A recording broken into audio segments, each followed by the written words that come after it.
Okay, so welcome everyone to the District Data Coordinator meeting for June 2024.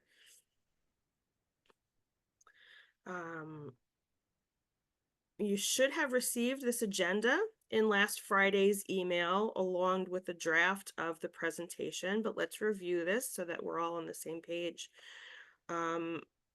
We are going to start off with the upcoming due dates and timelines, followed by data reporting, updates, and reminders.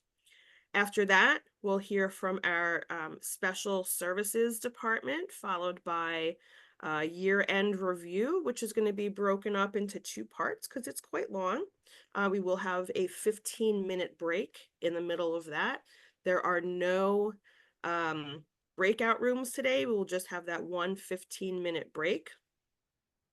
So when we come back after the break, continuing that year-end review, followed by staff reporting and reminders, with a special emphasis on staff evaluation, because that's going to be coming up after end of year. Then we'll have the testing services slides and on the horizon segment with a must-see special announcement. So we're glad you're here. Please stick around until the very end of the meeting. And then that will be followed by a Q&A.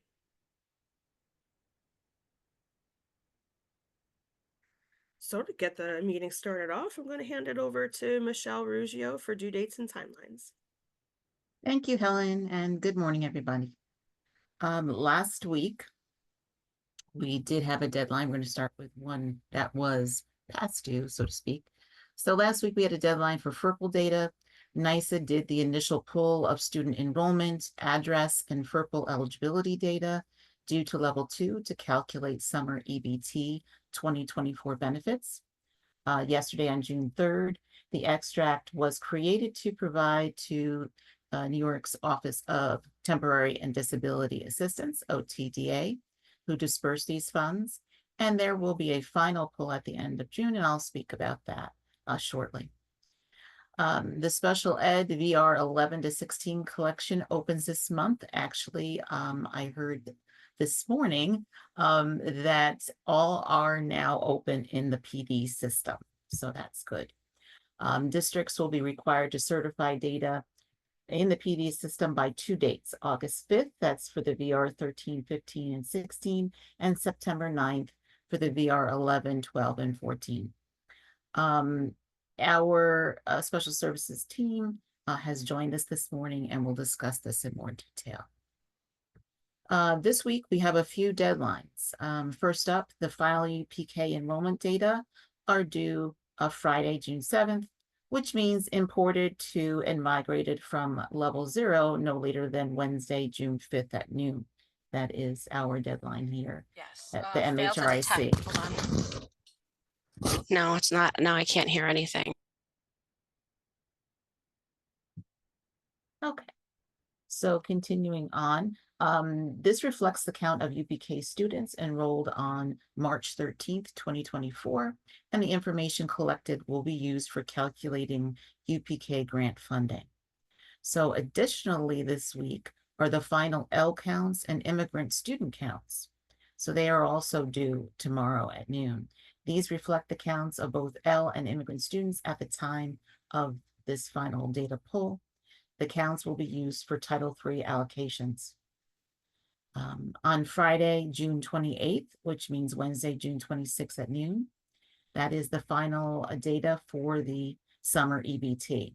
So they will create, NYSA will create another extract from that data on Monday, July 1st. Monday, July 1st also marks the opening of the staff evaluation collection.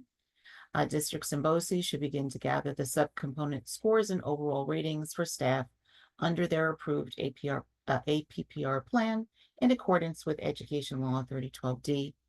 The data, that final data is due in October 18th. On Friday, July 12th, which means Wednesday, July 10th at noon, Regions assessment data is due. The Regions data will be used for state-provided growth results.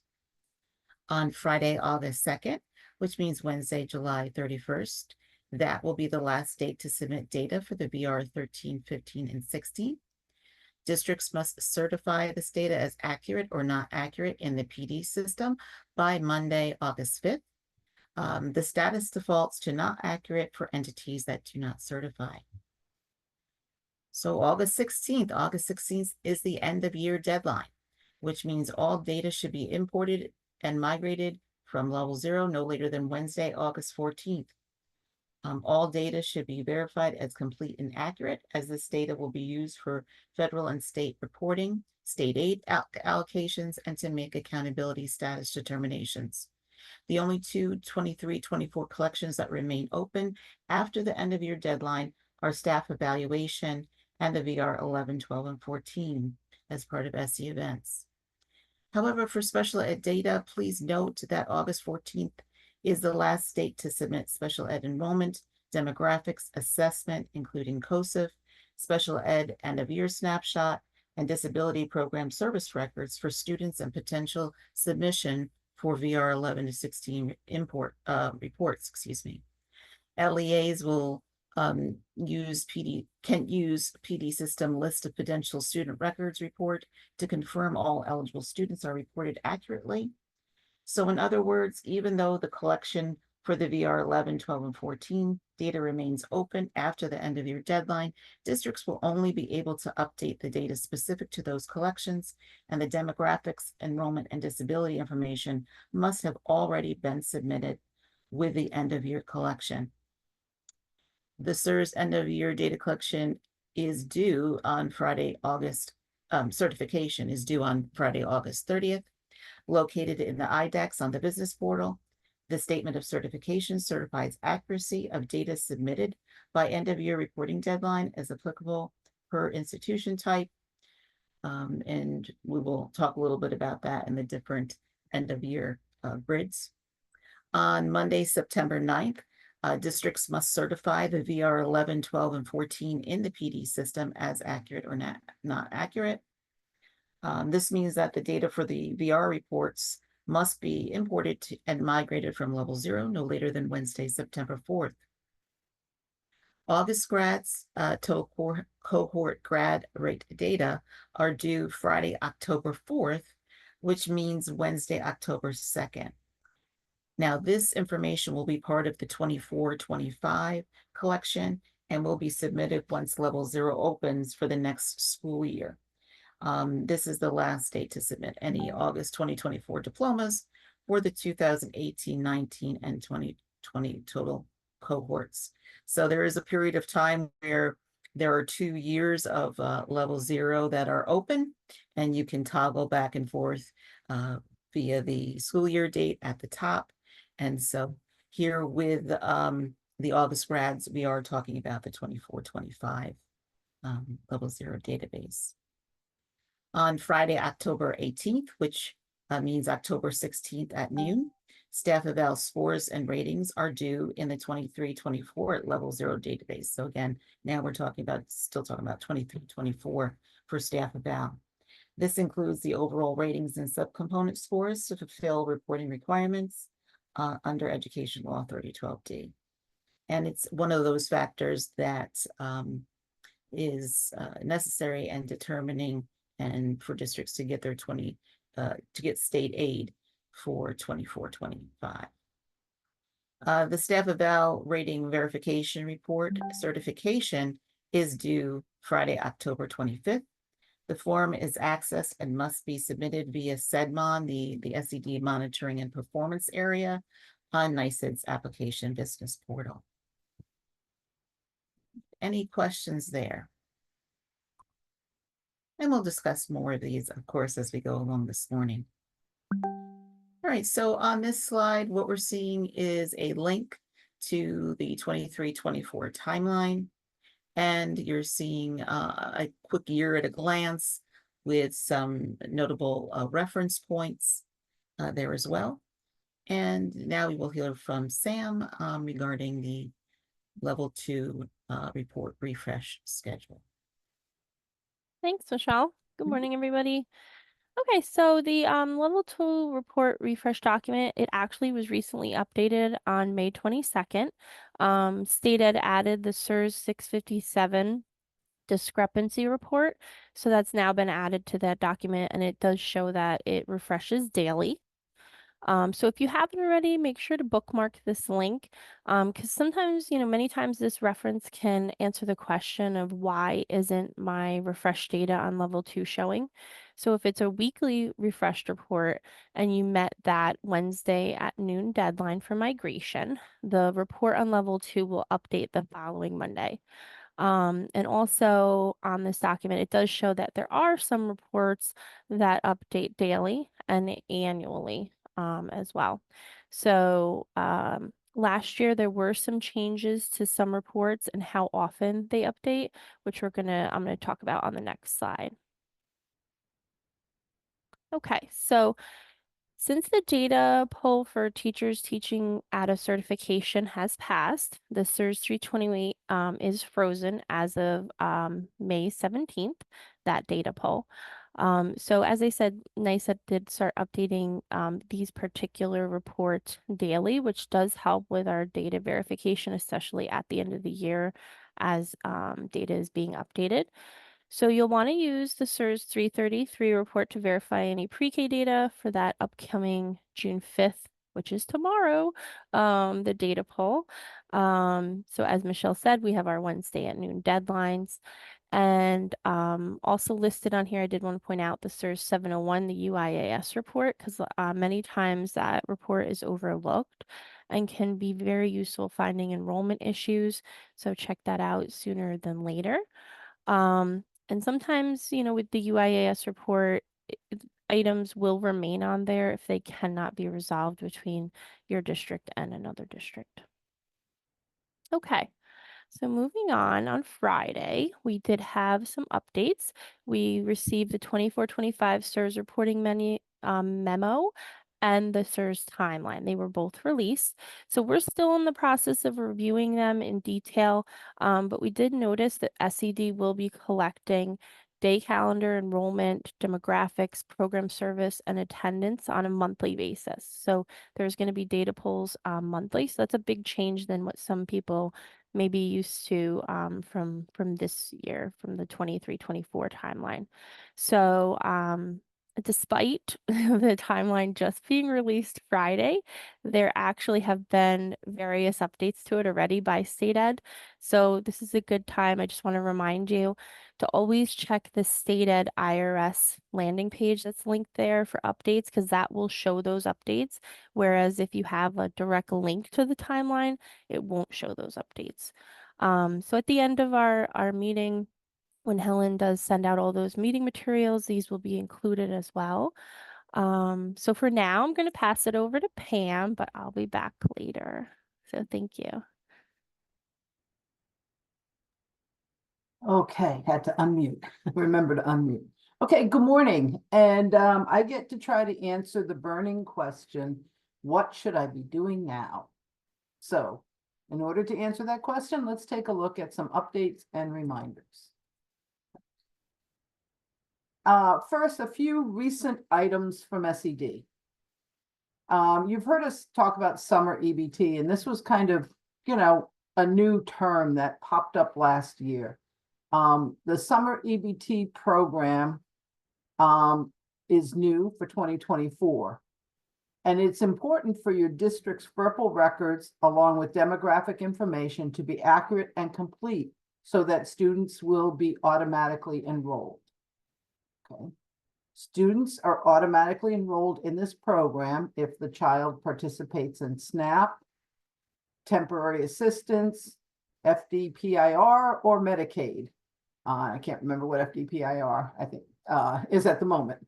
Or if they are reported to SED as eligible for free of reduced price lunch meals by their school at any time during the 2023-24 school year. No application for summer EBT is needed for those students who are automatically enrolled and fall into those categories. Beginning in late June 2024 and through the summer, the Office of Temporary Assistance and Disability Assistance will send a personalized communication to parents or guardians of each child who is automatically enrolled. This communication will be mailed to the current address on file and will be reinforced with an email or text message, hence the necessity that your demographic information is up to date. And depending on what contact information is available.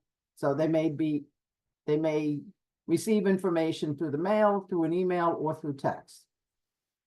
For students who are not automatically identified, if the child has not been reported by the school district of enrollment to the New York State Education Department as eligible for free or reduced price lunch meals by their school, but is income eligible and attends a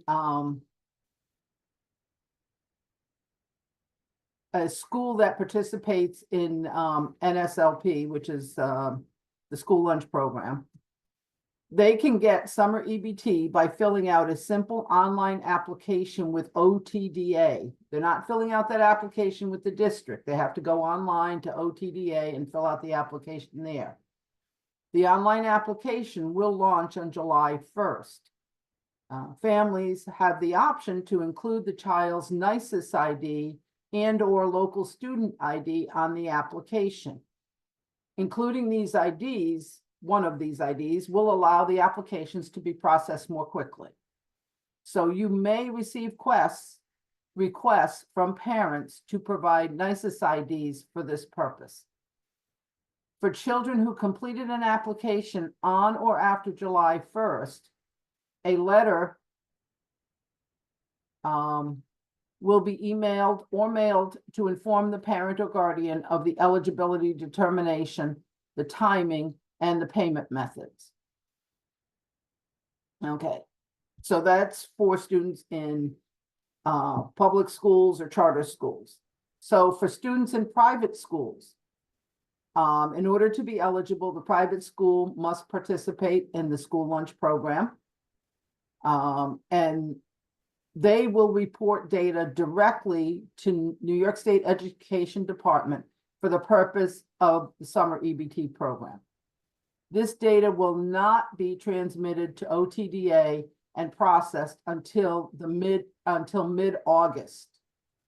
Private school students who are eligible for summer EBT will be notified and issued benefits after public school students. This is expected to occur at the end of the summer. Okay, so what to keep in mind. Each student must be individually determined eligible for free or reduced price lunch meals to receive summer EBT benefits. A school's participation in the community eligibility provision of the National School Lunch Program to provide free school meals to all enrolled students cannot be used to establish eligibility for summer EBT benefits. It is critical that you look at your out-of-district students to ensure that they are being reported as eligible if that is accurate, appropriate. Okay, so I threw a lot out there.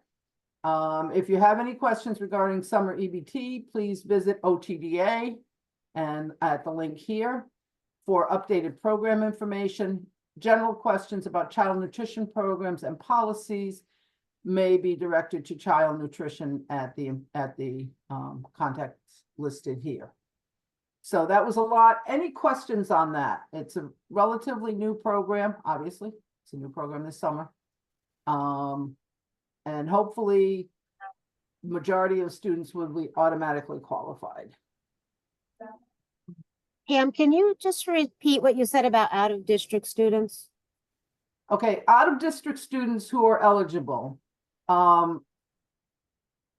Typically, if a district is using a food services application, those food services application only have students in there who are in the district buildings. So there tends to be a gap between the students in the food services program and the students who are eligible and may even be directly certified on the files that you get from child nutrition. So it's important that even if they're not in your food services program, that you go back and take a look at the lists you're getting from child nutrition and ensure that if those students are eligible, that you are reporting them as such. Does that make sense? Yeah, it does. Yeah, I'll have to think about that. And then another question I have, and I don't know that you're gonna have the answer to this, is if you're a community, I forget what it's called, but where everybody Community gets, eligibility program, yeah. do you know if there's a best practice way to survey the community to know if they're eligible? Because now they don't really need to apply. Well, they don't need to apply, but they should be completing the income verification form. However, there is a lack of motivation for the parents to complete those forms since their students are already getting free lunch. This not being automatically qualified for the summer EBT benefits may prompt those individuals to complete that form in the future. That doesn't really solve the problem for now. But yes, there are probably some families out there who are eligible due to income, who have not completed an income verification form, and therefore the district does not report, they're not directly certified, but their income level would allow them to, may either be approved for free or reduced price lunch. In many cases, that's a gap. Right. Do you know if there's any like letters out there, like sort of canned letters that you could use to explain this program and that, I would say the OTDA website would be your best source for that information. Mhm. They have, attempted to, put information out there Right. to assist in this. Now, mind you, getting as much as possible in there so students are automatically eligible and will be processed in that first round of payments is obviously the ideal. However, if someone is missed, they can fill out the OTDA application. Their benefits won't come as timely, but they can fill that out. If they feel that they qualify and they didn't get benefits. Okay, Thank you. Thanks. you're welcome. And I see a question in the chat. Are students enrolled in our extended school year program who receive breakfast and lunch in our program still eligible for this benefit? Depends on why they're receiving breakfast and lunch. It ultimately comes down to that they are being reported as eligible with the 0198 and the 5817. I love when I talk in numbers. The free lunch program or the reduced price lunch program. So yeah, I don't think that being enrolled in the it depends on why they qualified for the extended year program. So I guess is my answer, and OTDA can probably prove me right or wrong on that. Okay.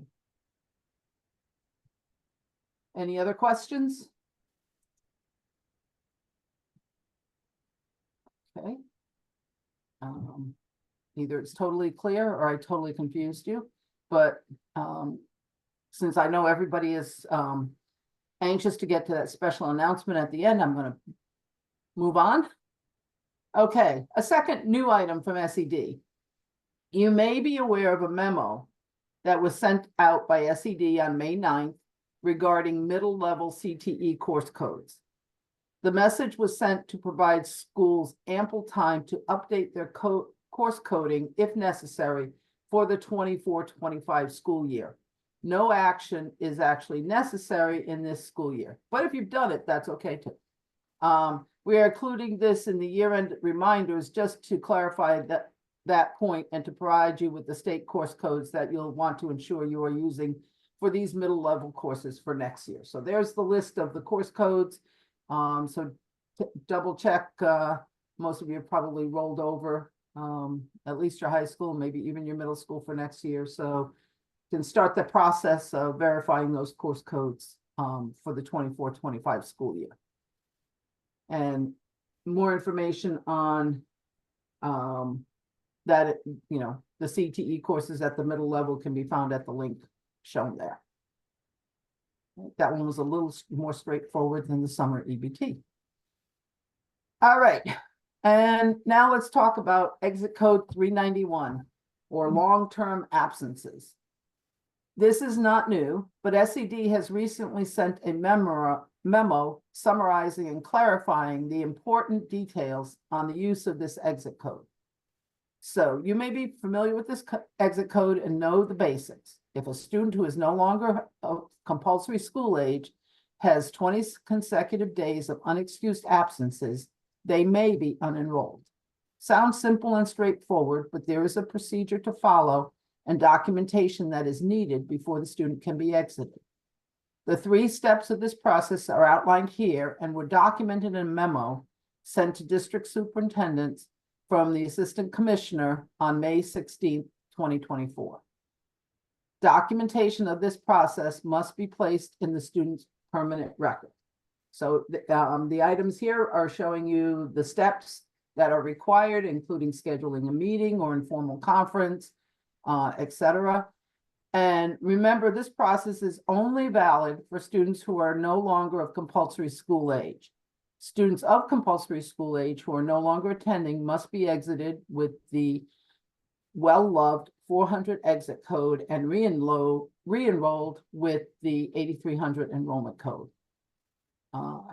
So any questions on that? It just simply clarifies a process that, I think we've all known exists.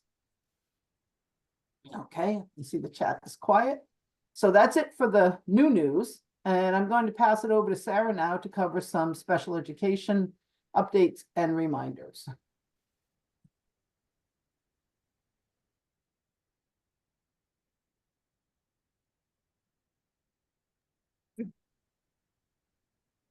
I think I am. Sarah, are you with us? I know I saw you. Yes. join. There she is. Hello. Excellent. Thank Sorry, you. my video wasn't loading, so I didn't know if I was talking to myself or not. But thank you so much for passing it over, Pam. My name is Sarah Leiner, 1/3 of your special services team here at the MHRIC. And as Michelle and Pam mentioned, I'm here to talk about some special ed related data for our end of year reporting. So let's get going. We have some updates that we will be covering in today's presentation. Our indicator workshops, those are currently being held. We actually started some in April. We just got done with our SE events workshops, and now coming up in June are our end of year workshops. So if you are interested and you didn't get the email announcement for those, shoot me an email, specialservices@mhric.org, and we can see and get you registered. As Michelle mentioned earlier, as of today, we checked this morning, the end of year reports are now available in the PD system for viewing. Those are all of the reports that I'm going to cover during this presentation. All deadlines in the following special services slides are subject to change. We've seen it in the past, could happen again, so you never know. So do keep that in mind. We will be reviewing new submission requirements for NYSED's SE events, and we also have a new certification announcement for the VR10 that we will be covering. Okay, first things first. So changes to the SE events reporting. We did review this at the last DDC meeting. However, I think it's just still important to reiterate because this was such a big change. Previously, indicators 11 and 12 were state performance plan indicators, and our districts were only responsible for reporting on them every 6 years. That is no longer the case. All districts are now required to report data for the SE events. That's indicators 11 and 12. Each district was assigned a different group. Those different groups have different reporting responsibilities. So generally, everybody's required to submit data. Group 1, they had to submit data much earlier than everybody else and meet those early event submission dates that you see on the screen. They are also required to certify that data.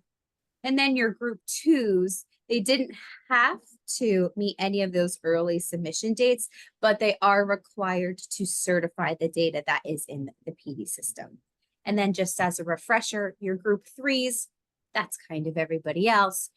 All you are required to have is data available in the PD system for indicators 11 and 12.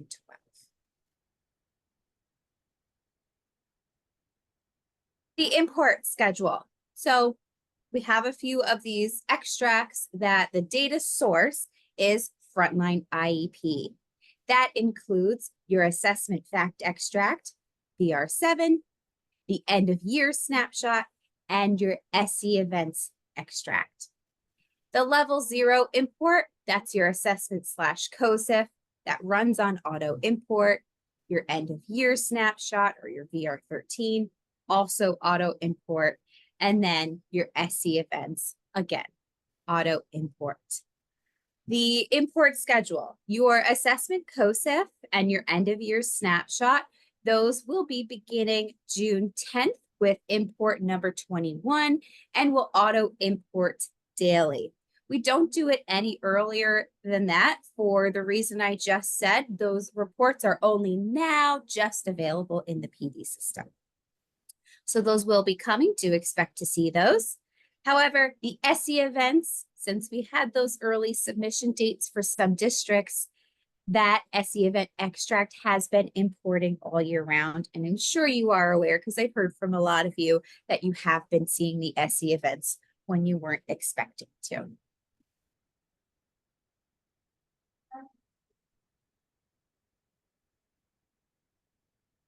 SPP indicator 7, that SPP stands for State Performance Plan. So this is one of those indicators that districts are only responsible for reporting on every 6 years. So indicator 7, also known as the VR15 in the PD system, its official title is Preschool Child Outcomes Summary Form, or the COSIF.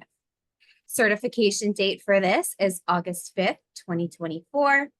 It's coming out of Frontline IEP within the assessment fact extract. In level 0, it's the assessment COSIF.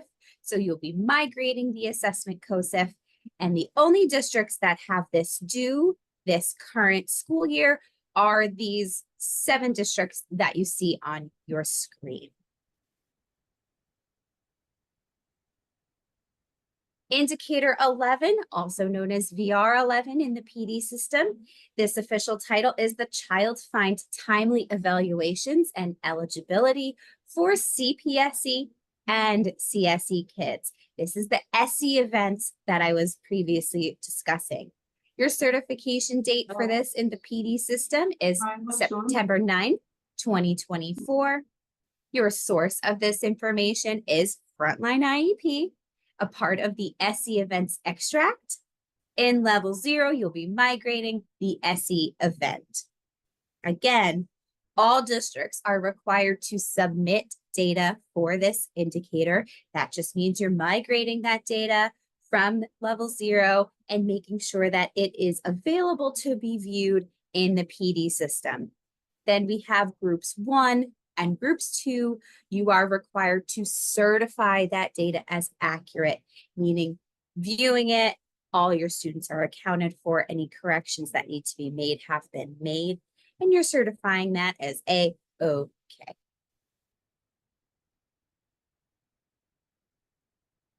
Indicator 12, also known as VR12.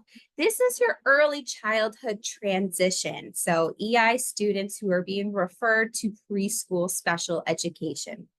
It's also a part of those SE events. So we have the same certification date of September 9th, 2024.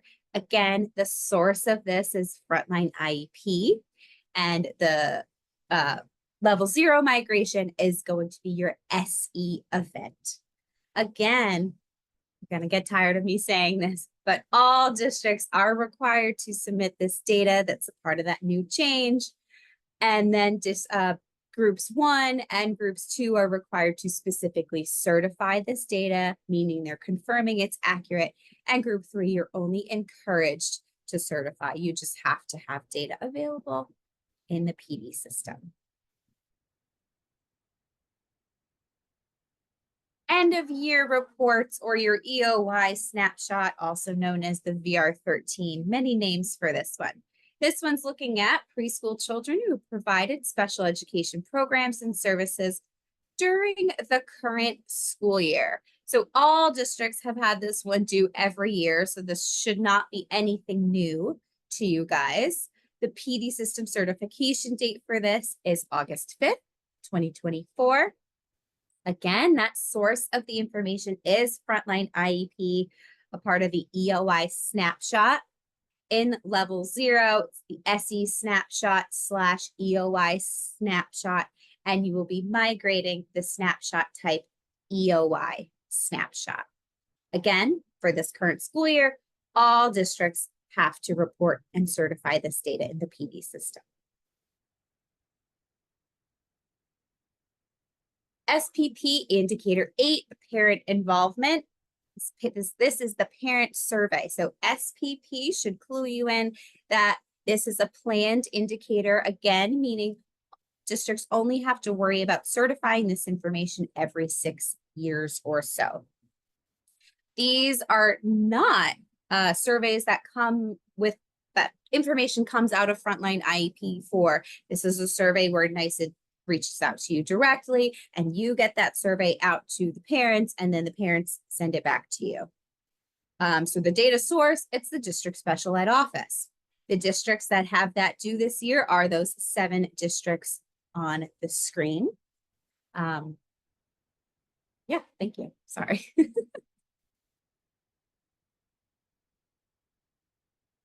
SPP indicators 13 and 14. 13 is your secondary transition, and 14 is your post-school outcomes. So again, SPP, these are planned indicators. You only have to do them every 6 years, but these two are always done together. So do keep that in mind. If you have indicator 13 due, you also have indicator 14 due.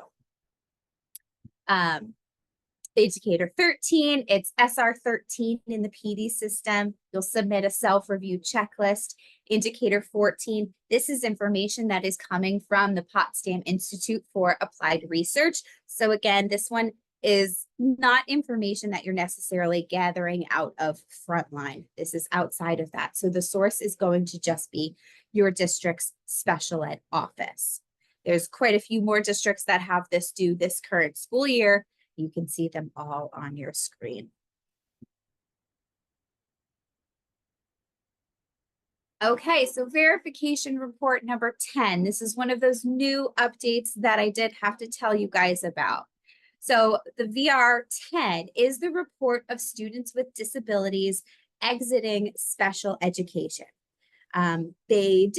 This was an old report that last year they had recently re-released in the PD system. However, there was no certification attached to it. According to NYSED recently, they are requiring certification for the VR10. The certification date for this is August 5th, 2024, and we have 2 data sources for this. The type of disability record, as always, is coming out of Frontline IEP. However, the exiting information, that is the other part of this puzzle, is coming from your student management system. So in the PD system, whoever is going in to certify, if they're seeing a mismatch in that data between exiting information in your SMS and Frontline, you'll have to go back and correct that in your SMS. And also, if there are any disability records, those need to be corrected in Frontline IEP. So this one we might need a little bit more collaboration on from different departments. And again, all districts are now required to certify this one this current school year. Suspension data, the PD8. So this is a report for full day suspensions for students with disabilities. The certification date for your PD8 is August 23rd, 2024.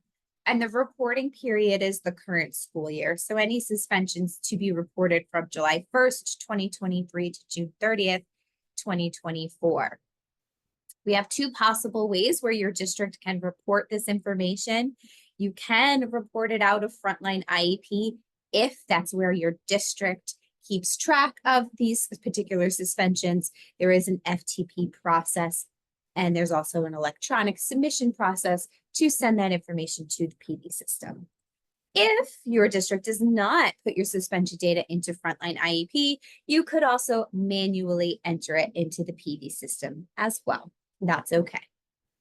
All districts have this due every year. And just as a couple notes here, you're going to be reporting the number of students with disabilities, ages 3 to 21, and the number of students without disabilities in grades K through 12 who were subject to expulsion during the school year. So that's, if you're doing that information in Frontline, there is a separate category that you will fill out for those non-disabled students who were expelled. Thank you. VR 16, that is your CEIS and your CCEIS, meaning Coordinated Early Intervening Services or Comprehensive Coordinated Early Intervening Services. It's called the VR 16 in the PD system, and the certification date for this is August 5th, 2024. This is not applicable to all districts. However, what it is if your district is voluntarily or you are being required by NYSED to use up to 15% of your IDEA funds to provide coordinated early intervening services, then you must report on this particular verification report. If we move on to the next slide, I have some information about what districts.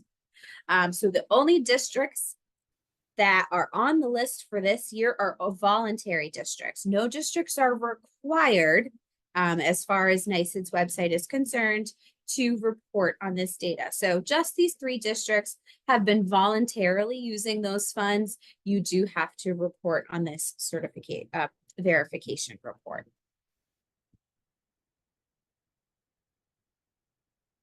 All right, just some refreshers for your PD certification dates. August 5th, that's your VR 15, 13, and 16, and 10. August 23rd, that's your PD 8. And September 9th, that's your VR 11, VR 12, and your VR 14, which is your parentally placed students in non-public schools who were evaluated. And then I thought this was really important to give you. I've not thrown this in the past, but this is what I tell all my special ed office staff when we do our workshops. So I figured, why not put it here? Migration deadlines. I know these are super important for you guys. So these are the migration deadlines in coordination with those certification dates. So July 31st, 2024, that's the last day to migrate for your end of year snapshot, your COSIP assessment, and your CEIS/CCEIS information. Because certification is that following Monday. August 14th, not particularly tied to a special ed state report. However, it's still super important because that's the last day to migrate demographics, enrollment, and program fact information. Because if you had a student say that you had to report on for your SE event and they had an error in one of those categories and it's not corrected before that date, they're going to have issues later on in the PD system in relation to your indicators 11 and 12. So that's still important to keep in mind, even though it's not special ed state reporting related. September 4th, 2024, that is the last day to migrate your SE events data. That's your VR 12, 11, 12, and 14, because that certification is the following Monday, September 9th, 2024.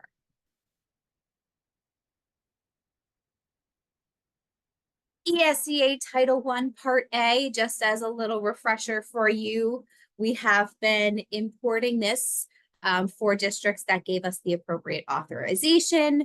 who utilize Frontline RTI or RTI Edge through us here at the MHRIC. All other districts, you are still responsible for your own Title I data, but for those, we have been importing for you. We did begin those extracts in January of this year, and your certification date is August 30th, 2024. These are just some websites, right to NYSEDS, special ed data, state ed reporting, end of year reports information. You can check on the due dates. You can keep updated with anything that could change on that regard. So I just like you guys to have access to that information as well. That is all I have for you today. Thank you so much for joining me. We have our group email. If you have any questions, please do utilize that, specialservices@mhric.org. And then you have my coworkers, my team members' names below, Sean, myself, and Sam. As a little plug, we do have a special ed services newsletter. In the presentation that Helen sent out to you, I'm sure you could go ahead and click on that link. That will bring you to last month's as we get ready to send out June's any day now. It's just a really good way for you to stay up to date with all changes happening in the special ed world. So thank you, everybody. Thank you, Sarah. Excuse me. At this point, we're going to take it back to the data team and start off with Pam. Okay, I believe I answered all the questions after my last series of slides in the chat, but I just want to take a brief moment. If anybody still has something outstanding in their head that you'd like, please unmute yourself, and I'll try and make sure I take care of that now so that you have the information you need. Okay, I'm resisting the urge to say, okay, time's up. No. All right. It is quiet, so I'll move on, but if something else comes up, please let me know. Okay, so shifting gears a bit from those wonderful SED updates that we talked about, that I was reviewing earlier, and moving on to annual reminders. Most of this is stuff that you should be familiar with, but we just want to take a moment to say, okay, remember there's this and this and this. This is basically your to-do list for the end of the year. I'm not sure if the single cup of coffee depicted here will be enough to get you through, but it's a start. These items should all be familiar, but we want you to remind you so that your end of year verification plan includes these tasks, with consideration being paid to who needs to do each and what that person's availability is. That's always important for completing a thorough review. Okay, on to the next slide. All right, just a quick reminder for reporting the 0011 enrollment for foster students, that the 0011 should be reported by the district of attendance. The district of attendance also has CSC responsibility if needed. This can be confusing because the district of attendance may be different than the district of residence. If you would like a complete guide on the placement of foster care students, there's a link here that you can go to the foster care toolkit, which is a very comprehensive reference that's available to you. Okay, moving on. This is a final reminder for the Title III data for ELL and immigrants that Michelle talked about earlier. The data is due by tomorrow. You'll want to review the SIRS 652 to see what has been reported and verify the accuracy of that count. And if you haven't already done that, please take a look at it today and make any corrections by noon tomorrow. Next. Luckily, districts supported by the MHRIC have the majority of their assessments reported through the testing department directly to level 1. And thank you very much to them for that. But, and there's always a but, there are some non-state assessments that districts do need to report. So don't forget to do this. Okay. First on the list is the advanced or ADV category, which is new this year, but is simply a combination of the alt-read and the CCR categories that we've had in the past. If your students have taken any AP or IB assessments, you'll want to report those as they will impact the accountability calculations for those students. The CTE assessments obviously need to be reported, and they are reported by the provider, which is most often a BOCES. But some districts do have approved CTE programs, and they'll want to make sure that they report all of those assessments as well. The next category is a little bit more convoluted, not quite straightforward. That's the LOTE assessments, and they should be reported for all students who took and passed a LOTE pathway or checkpoint B exam. And anticipating your question, no, you do not report this assessment for checkpoint A exams. And you do not report this assessment if the student took and failed the assessment. This data is used to populate the SIRS 340 and 341 informational reports and is valuable to guidance counselors when assessing which credential a student is eligible for. The next two are not all that frequently occurring, but the SEQ or CDOS assessments should be reported for students using a sequence to meet graduation requirements. And finally, COSF, which Sarah talked about a moment ago, is the assessment administered to special ed preschool students and should be reported in the year in which they are required to be reported, and that's once every 6 years. For districts supported by the RIC, those assessments will be automatically exported from Frontline and imported to level 0. You will simply need to correct errors and migrate that domain. So don't forget to migrate the assessment domain to move this data forward. Okay, and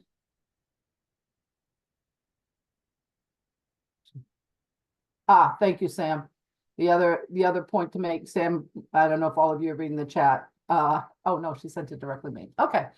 Sam also mentioned that for LOTE assessments, you'll only want to report a P for passing scores and not a numeric score. Okay. So although the numeric scores will help you to determine whether a student passed or failed, those scores are not reported, only the P for pass. Okay, thanks, Sam. All right, so for some additional reminders, I'm going to turn it over to Helen now. Thanks, Pam. So these are some of the things that are not typically reported until the end of the year. This list should give you a good idea of what data you should expect to be working on for the remainder of the school year. And a complete review of all program service data should be done by looking at your SIRS 401 reasonableness report.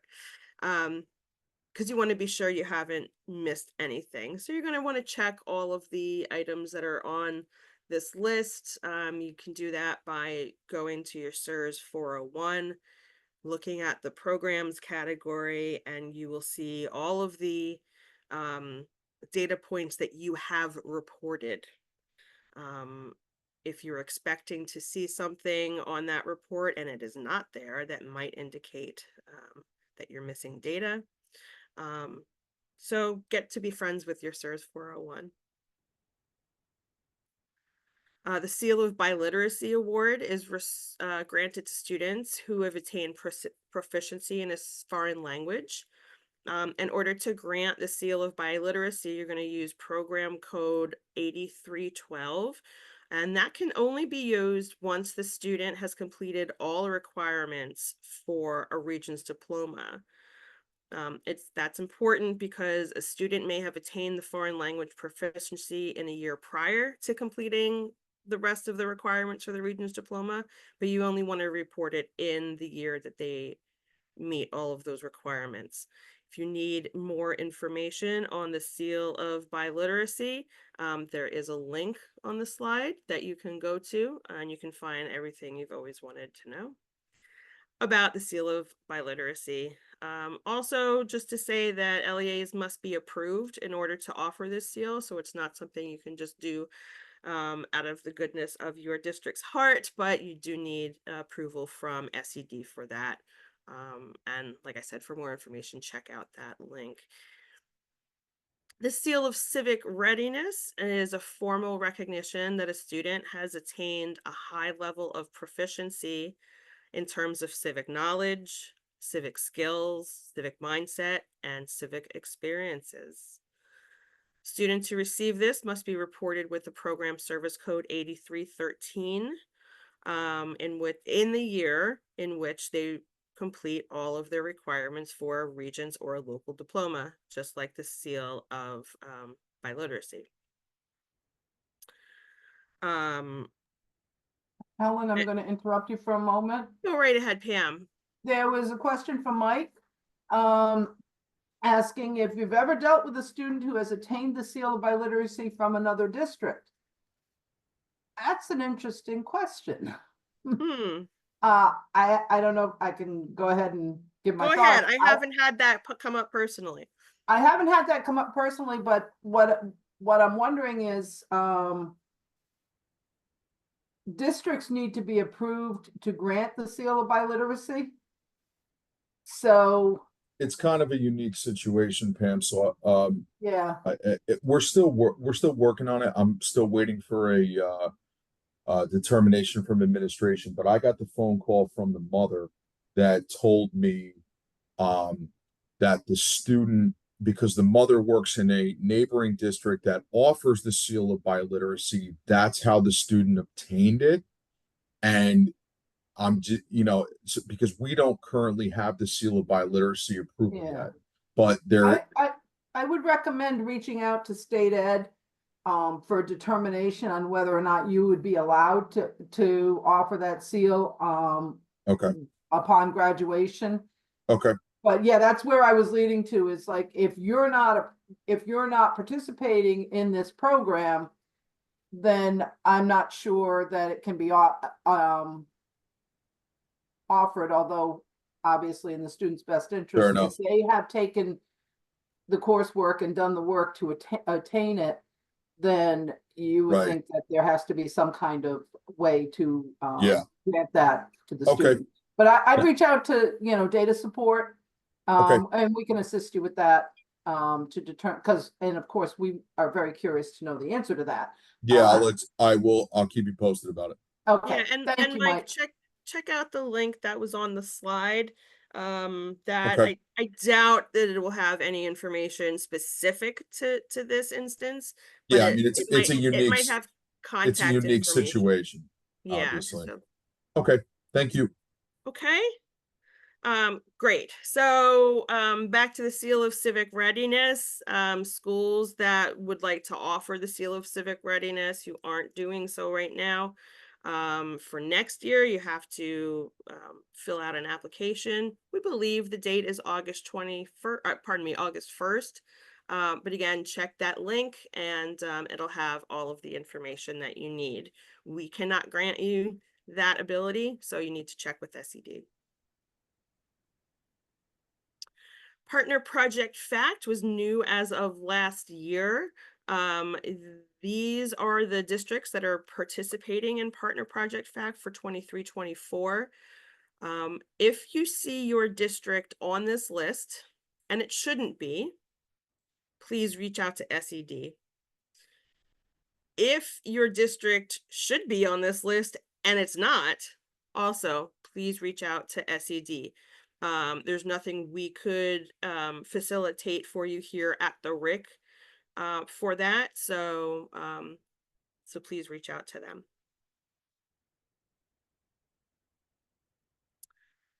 The end of year grid, which is everyone's favorite time of year. Usually we have to wait and put it off and tell you it's coming. Guess what? They put it out this year without us even asking. There are 4 grids. There's one for public districts, charters, and special act districts. That's the blue one. That's the example that's being shown here. There is a yellow chart, and that's going to be for the BOCES. There's a green chart for religious and independent schools, and a purple chart for other, which is New York State operated schools and agencies. We are in receipt of these items, and we will be sending them out to you with the resources. And we are in process of working on the MHRIC version of this, which shows you who should be reporting, who should be certifying, what sorts of people should be looking at these reports. So it's a little bit more helpful than this, but we will be sending them out, and we are working on our version of it. So as a reminder, if you haven't started your end of year verification, you should be doing that now. And let's see, we have a little way for you to understand this in an easier way, because here you can see there's the folder, there's the focus of the report, the SIRS number, the report number, the title of the report, and notes about that. What you really want to know is which reports should I be certifying or verifying, right? So we made a little game for you. This is the scratch and win. This is certification edition. So I love a scratch off ticket. I don't know about you, so I bought a couple, and I apologize, I scratched them all off before giving them to you. And behind the this one I found to be certified, all of these reports. And to be verified, I found another ticket, and this is all of your reports to be verified. You can just go ahead and use this as a checklist, but we wanted a way to make it a little bit fun for you. Some general reminders about student class detail. First of all, no one likes this report, so you're not alone. As you know, student class entry exit and student class grade detail are linked.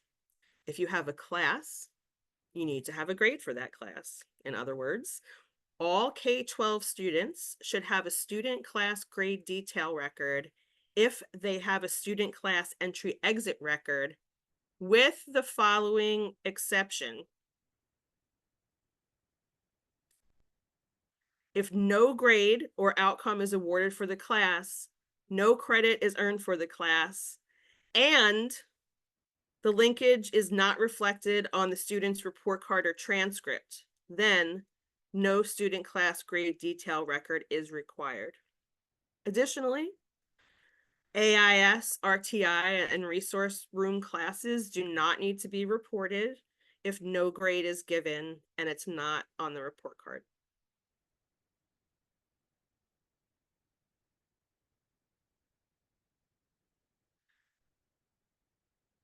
In the student class grade detail template, you must report a course outcome, which would be P for pass, N for not complete, or F for fail.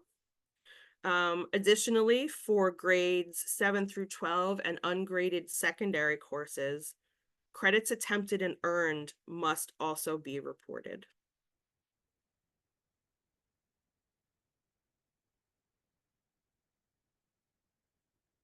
Only report summer school if it was taken for credit recovery, graduation credit, or a final grade. Do not report for summer school enrichment courses unless it is for high school credit. Please note that when you do report summer school for credit recovery, the credit recovery field in the template must be filled in with a Y for yes. Summer school courses, report only for those students who take a course to make up the incomplete or failed grade course. You can see that here, and you're going to use that Y.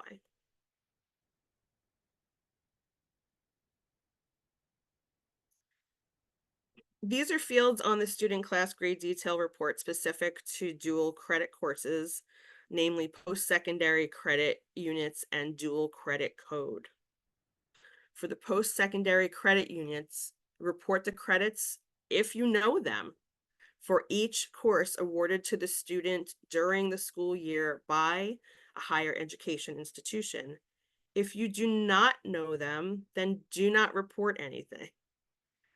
The dual credit field is used to identify the setting in which the student is earning dual credits, for instance, at a BOCES or another district. You're going to leave it blank for non-dual credit courses.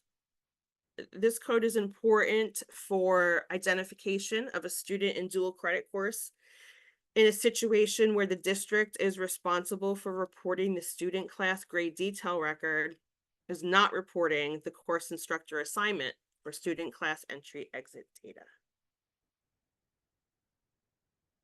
I think we pass it to Pam now. I'm back. I keep popping up like a bad penny with more things for you to do. How's your list coming along? So I've got some good news and some bad news. The good news is the next item cannot be done yet. Yay. The bad news is you will likely not get the information to complete this step until shortly before the close of the data warehouse. As you probably know, because you've read the title of the slide, I'm talking about exiting students from ELL eligibility. Students are exited based on the results of the NYSA slot, the 3 through 8 ELA, and the ELA regions. All three of these tests are used to determine students who are no longer eligible for ELL services. And some of these tests will not be available, results will not be available until mid-August. So how do you plan for this? Well, basically, don't take vacation the third week of August. Or if you already have a week at the beach scheduled, make sure someone in the district is aware that this task must be completed before the final import to the data warehouse on August 16th at noon. But we have some additional good news to help you out. The folks at MHRIC, the Western New York Regional Information Center, where our level 1 data is housed, have developed a couple of level 1 reports that will help identify students who need to be exited. These reports were available for the first time a couple of years ago and were very, very helpful. So we are expecting them to help you out again this year. That is, of course, once the results are available. This slide shows you where you can access those reports. One more item on the to add to your to-do list: students who have been reported as SIFE and test at the transitioning level or better on the NYSA slot should have their SIFE records ended as well. Okay, so that's a wait and hurry up scenario. There was a year when the results were not actually available before the data warehouse closed, and of course SED needed to modify their expectations in that case. But in general, we want to make sure that this data is reported in the year that it occurs. The consequence of not doing that, if you're a district with a couple of students that are ELL eligible, that's not quite so bad. But if you're a district with hundreds, and there are several of you that have high numbers of ELL students, you do not want to be making all of these updates in level 0 historical. You want to make sure you get it in, even though it's a time crunch, you want to make sure you get it in before the close. Okay. So let's move on and take a moment to discuss what the criteria are, just to remind you, to exit a student from ELL eligibility. And what additional programs you may want to end as well. Okay, so there are 2 reasons that a student is exited from ELL eligibility. Okay, and the ELL eligibility program service code is 0231.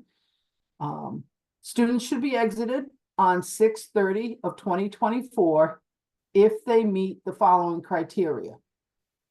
They score commanding on the NYSA slot And then you'll want to exit them with a 3011.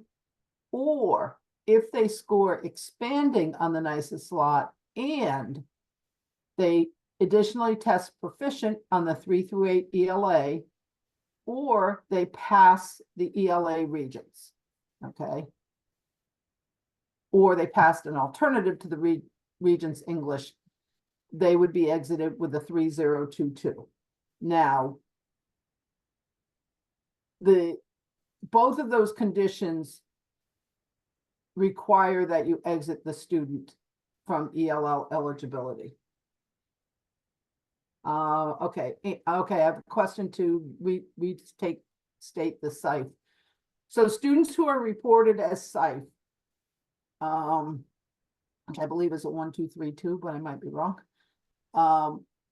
should be exited from SIFE, not necessarily exited from ELL eligibility, but they should be exited from SIFE if they test at the transitioning level or higher. For those of us that have been around for a while, that guidance did not come out until several years after they came out with the guidance or the requirement to report SIFE students. So, but that is the one and only way to exit SIFE, is to test at the transitioning level or higher. Okay? And did that answer the question? Okay. I'll assume no news is good news. So moving on to the next slide. So what else should you end? We all know that there's several ELL program records, SIFE being one of them. So what else should you end? If a student's 0231 record is closed, the following program service codes must also be closed. SIFE, obviously, because if they qualified to exit, they are at the transitioning level or higher. And the ENL program record. Okay, go back one. Yeah, there we go. Okay, the following program service codes should be closed if the student is no longer in the program, but left open if the student continues in the program. That would be the 5687, the 1 or 2 way dual language program, and the 5676, or the transitional bilingual education program.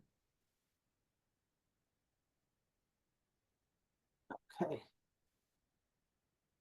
So that's that. And I mentioned a moment ago that there's a report at level 1 that will list all the students that should be exited based on the data. And here's a quick snapshot of that. You noticed in column 3 that it identifies students who have tested expanding, or on the bottom half, students who have, commanding at the top and expanding plus ELA at the bottom.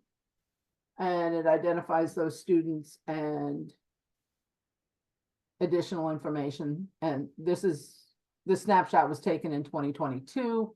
So obviously the program end dates would be 2024 in the right-hand column there. So there's some additional information in the middle on which tests they took and how, details of the test results in each of those categories. So it's a great report. It's so helpful. All right. Excuse me, Go ahead. Pam, is the name of the report? What's exiting? Is there a name for it?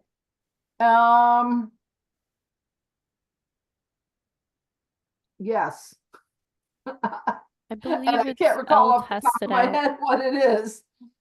I will double check on that, or maybe one of my colleagues can put it in the chat for us. But yes, We'll it is level update the 1, and I slides too cannot. before we send them out. Yeah, we'll get that answer for you. Sorry, Kathy. Okay, thanks. Okay. All right, so let's shift gears and talk about graduates for a minute. Obviously, that's a significant end of year task.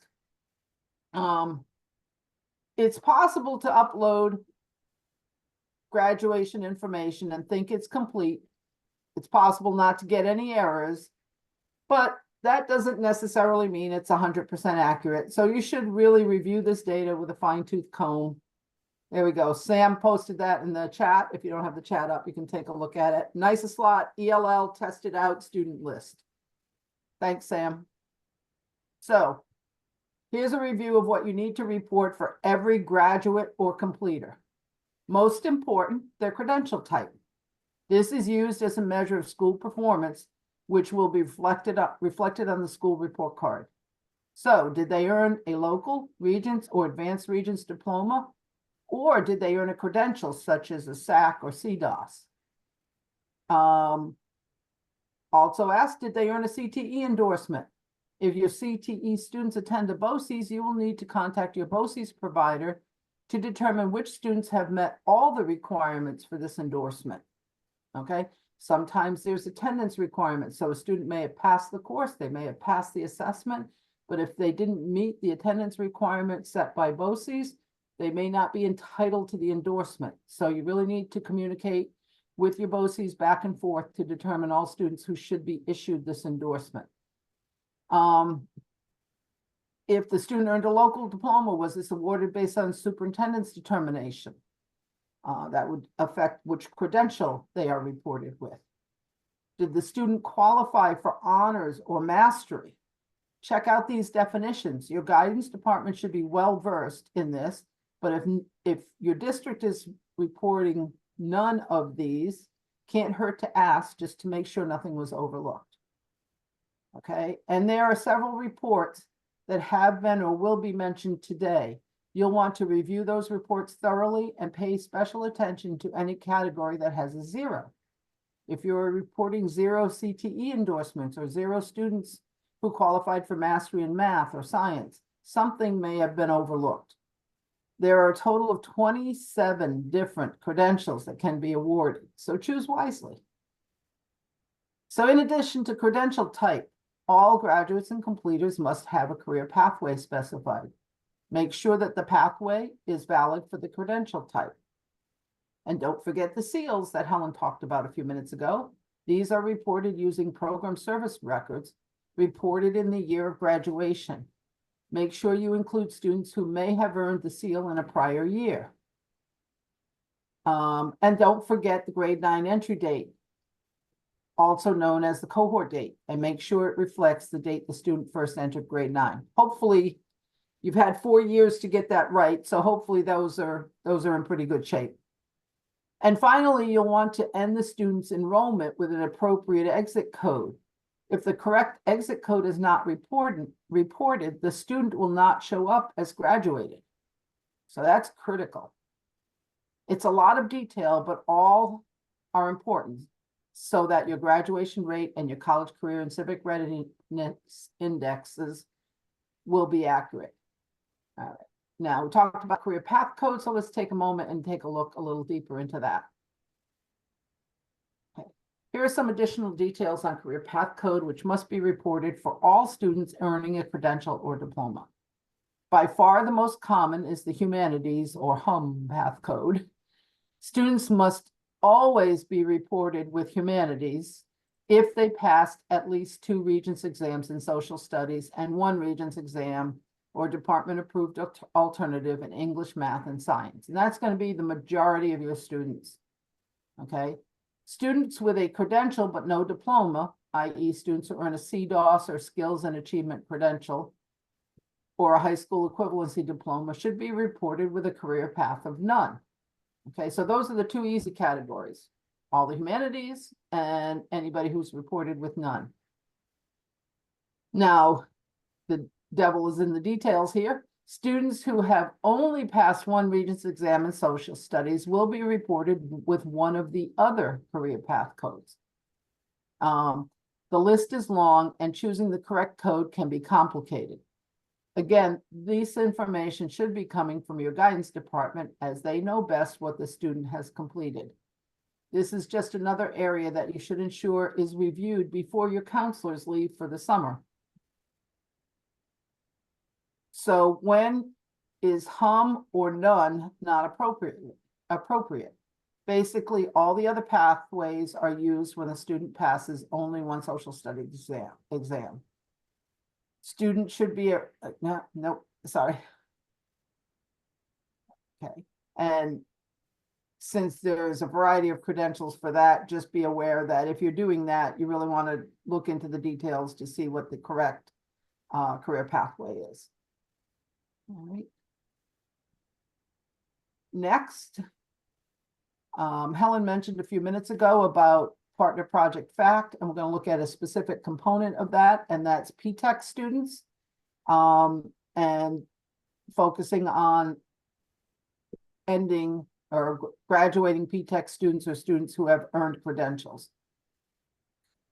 These students may be enrolled in your district for more than 4 years, including the years after they earn a high school credential. So how do you report the high school credential information? Okay. In the year that a P-TECH student completes their high school graduation requirement, you will enter one of 3 exit codes.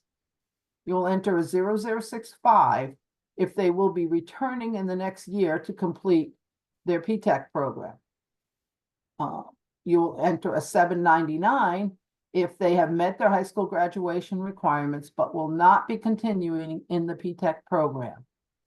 Or finally, you will enter a 0071 for the overachievers who have completed not only their high school graduation requirements, but have also completed all the requirements to earn an associate's degree within 4 years. Okay, and don't forget to enter the high school graduation credentials and the career path that we just talked about for these students. Any questions on graduates? Okay. There is one in the chat. Is it still humanities if they have the standard 5 regions, but an art sequence rather than foreign language? It's Kathy, it's humanities if they took and passed 2 social studies exams, plus the English, math, and science. So that's really, yeah, it's the 2 social studies that, you know, pretty much indicate that. All right, so moving on, Helen. Now that you've entered all of that graduation information, how do you verify that it's reported correctly? Well, of course, we have some reports you can use. Although you now have many options, such as level 0 reports, level 1 reports, data quality reports that can be reviewed, remember that level 2 is the data that you will certify. So minimally, your final review should be at level 2. The total cohort folder has a couple of reports you can use, one for the total cohort summary and one for career path. All the data points just mentioned can be found in these reports. You will also be able to review by cohort your dropouts, students who are still enrolled, and students who have transferred to AHSEP programs. And you can see from the headers, the type of information contained in those reports. Since these reports reflect students in a particular cohort, you may need to run the report with a different cohort to verify data for 5-year graduates, or perhaps even a 3-year graduate. If that sounds a bit cumbersome, we have another report you might like. You can find a variation on the theme in the annual outcomes folder. The SIRS 308 will show you a breakdown of credentials reported for the current school year. This is a different group of students than you will see in the total cohort, and will include any student who earns a credential this year. You don't have all the information that is reported in the total cohort reports, but it's a good idea to review the data from this perspective also. And finally, you can take a look at the reasonableness report. As Helen talked about earlier, with regard to programs, you can also find graduation information in there. So run the report with a category type of credentials, and this will give you a complete breakdown of all credential types reported. From here, you can check if you missed any. Remember, I mentioned mastery in math or science. If they're reporting as 0, this is where you will see it and where you can launch your investigation into ensuring that everything is reported correctly. You'll also see CTE endorsements in this list and the superintendent's determination. These reports are all important, but remember, you are part of a team. It's the perfect time to ask the team for help with this task. Once you finish reviewing these reports, consider yourself graduated. On to the next, or actually just on to the next task in your list. Keep in mind, although this list is exhausting, it is not exhaustive. Okay. There are other places to go and things to check. Just keep in mind that, and this is more referring to the whole list of to-do items at the end of the year. There's a lot of things to do at the end of the year. These are our top, most frequent flyers, but there are other things that you need to do to wrap things up for the current school year. And so even if we didn't mention it today, it doesn't mean you don't have to do it. Okay, on that happy note, I'm going to turn it back over to Helen, I think, for some more good news. Before you do that, Pam, I think Yeah. you missed a question in the chat. It's a I little did. bit earlier on. If a student fails the course in summer school, do you still add credit recovery? I don't think we answered that one. I'll step up on that one. If a student, If they if failed the summer school the credit course. recovery indicator is the reason why they're taking it. So yeah, they're taking Yes. it for credit recovery, even if they're unsuccessful in earning that credit. So, Yes, I would agree with Pam. oh, thank you, Michelle. I was 90%, but that made me feel better. Yeah, because in the SIRS it says at any time, for students who are Yes. making up incomplete or failed course credit at any time. So it's you're just marking that as the attempt to do so. Yeah. Mhm. Thank you. Thanks, Sam. Okay, so we are ready for break time. Please be aware, there are no breakout sessions today.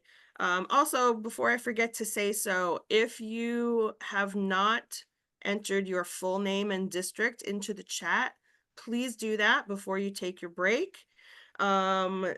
We will have one 15-minute break. We're at about halfway in our meeting right now, so it's great timing. And please do remember to come back because we have a very important policy update to tell you about near the end of our meeting. So with that, I'm going to go ahead and pause the recording, and we'll see you back in 15 minutes or so.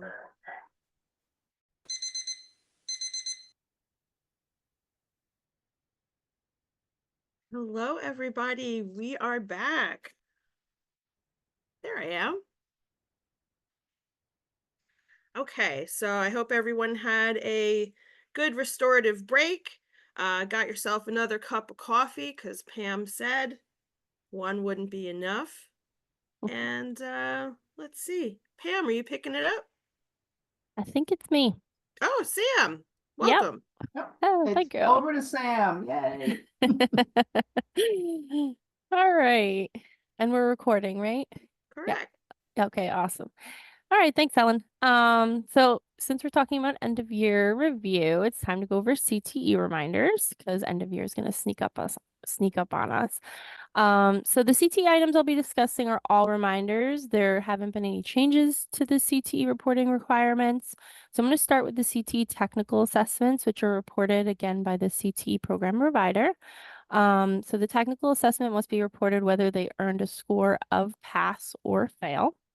And a student has to have a passing score in a technical assessment in order to receive a CTE endorsement on their diploma. Just because a student is a concentrator, also passes the CTE assessment, they still may not get the CTE endorsement. What I mean by that is students may have other requirements they didn't meet to earn that endorsement. For example, if they're a concentrator, they pass the technical assessment, maybe they didn't complete their work-based learning or they didn't complete a required project, maybe then they wouldn't earn that endorsement. So the districts need to work closely with the BOCES or if they have an in-district CTE program with the people that are running it to report these students accurately. So also, as I said, with with the CTE, there is work-based learning. And students must also have that to be granted that endorsement on their diploma.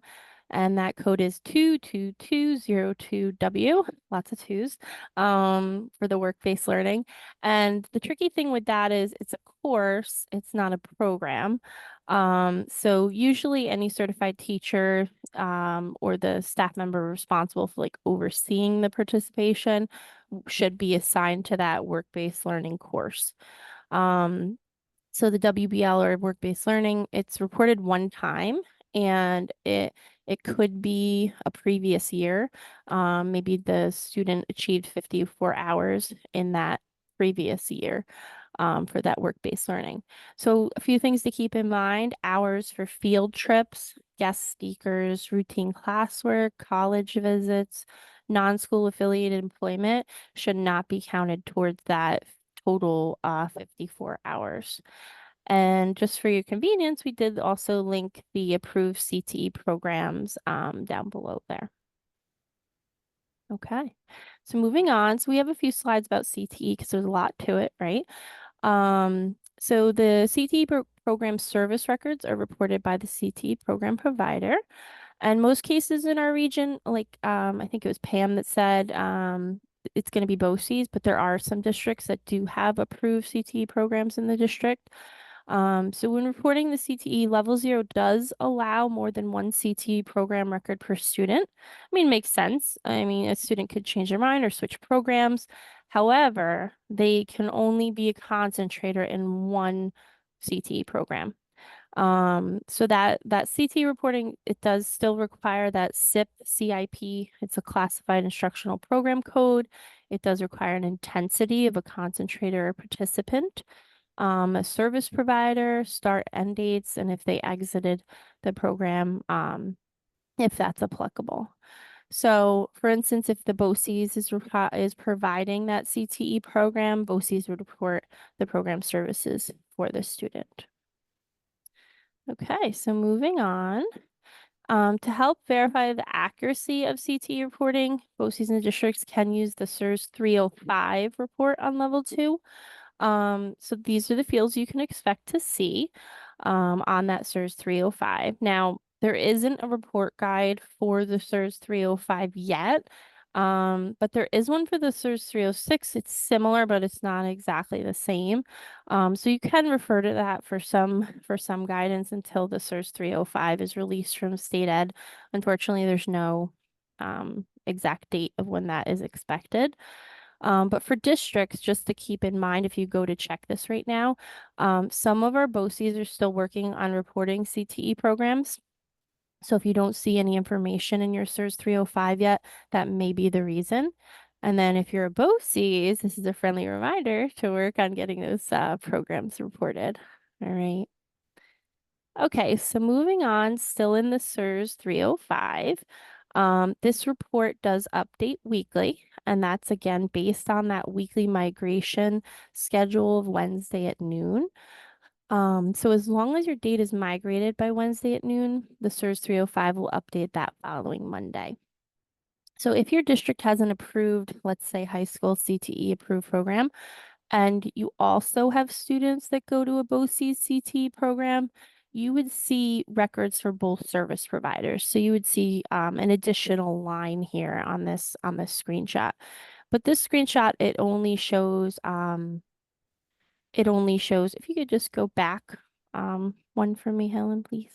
So this screenshot, it only shows one service provider. So just take note, there is a column showing the number of concentrators passing the technical skills assessment and a separate column for concentrators exempted from the technical skills assessment. So this particular screenshot does show 0 in these columns, as that technical skills assessment hasn't been reported yet for the 23-24 school year in this example. All right, thank you.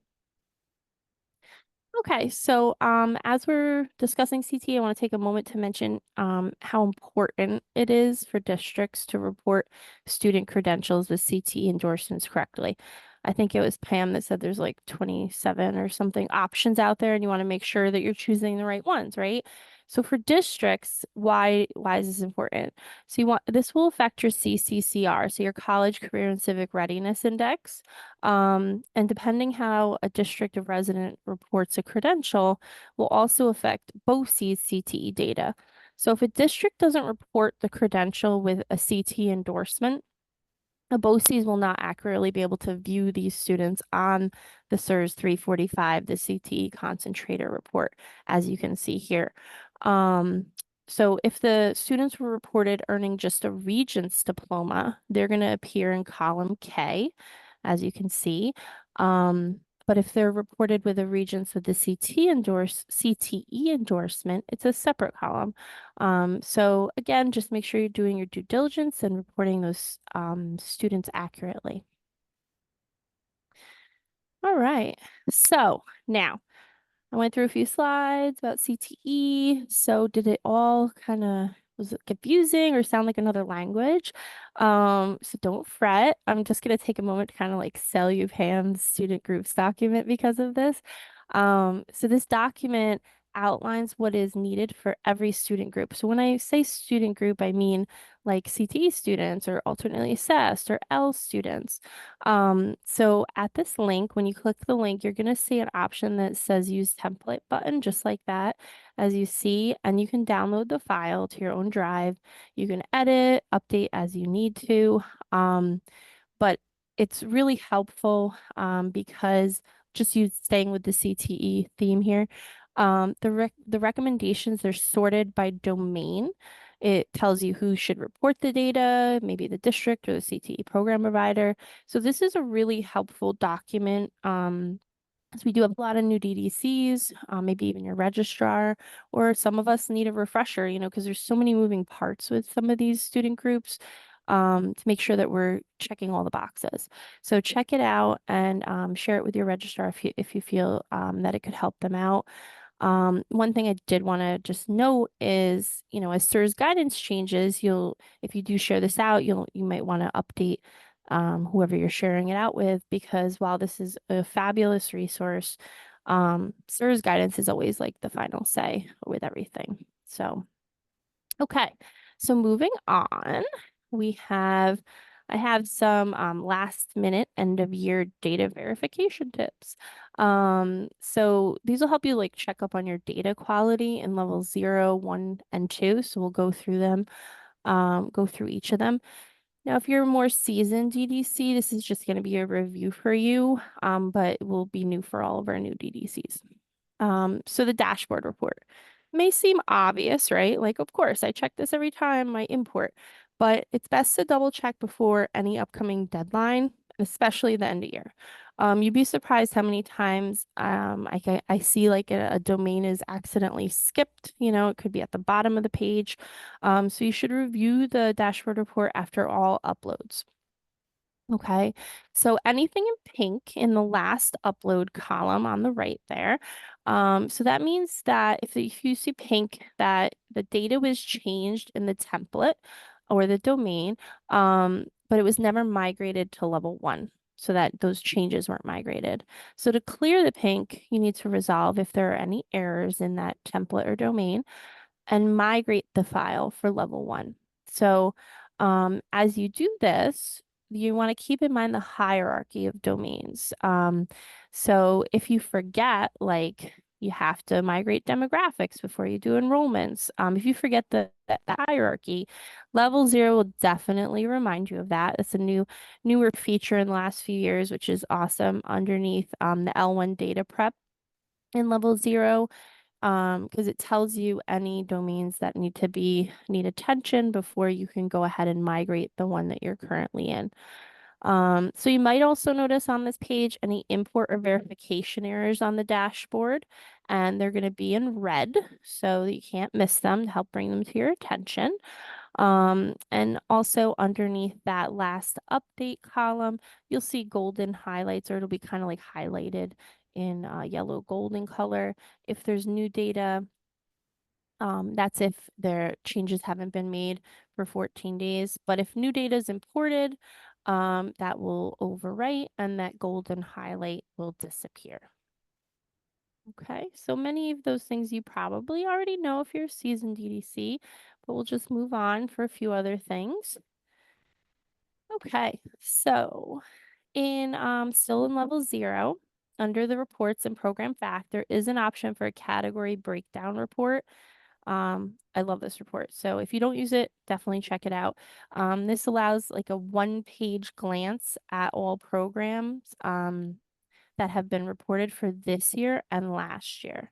So pro tip. So notice in this list here how the prior year doesn't have the ability to drill down. You see it's not like a hyperlink like this year's valid records are. If you roll back your school year at the top of level 0, then you can go to the category breakdown report for the prior year and you can see the student data there. There's one exception, of course, because we do clear out student daily attendance. I know this is programs, but under student daily attendance is cleared out from the prior year. So on this category breakdown report, if there is more than a 10% difference, you're going to notice it's in pink. So you see lots of pinkish hues here, right? So there's some changes. And that could be an indicator to check into to make sure that you're reporting accurately. Because if a program is not reported for this reporting year, you'll see a 0 as we see in some of these examples, like under safety net and CTE. So it's just taking a moment to say, like, your district data and if a program should be reported. So this pink is just showing you like a pink flag, if you will, to check into any accidental omissions. So using this example, so the school year does run from 7/1 to June 30th. So summer school, right, would be reported for students who attended summer school in 2023, not 2024. So in our example that we're looking at here in the screenshot, you see summer school has 0 this year. So if they had any summer school, they might need to look into that and see what's going on or why it's not importing. Okay, so I do see a question before I move on. Yeah, Is there from any Janet, she conversation? wants to know if any conversation about making this a 3-year report rather than a 2. That's a good idea. Interesting. We Yeah. can bring that forward, Janet, and see Let me write that what the down. response is. And I'll let you Okay. know. Thank Yeah. you. Thank you. I jotted that down. Now in 'Cause, level 1, the data quality report card is 3, and there would be some Yep. checks there, but yeah, that would be interesting to see here too. Yeah. Thank you. Okay. So, moving on to the next slide. Thank you. Okay. So, before we migrate student daily attendance in level 0, we all check the missing attendance report, right, everybody?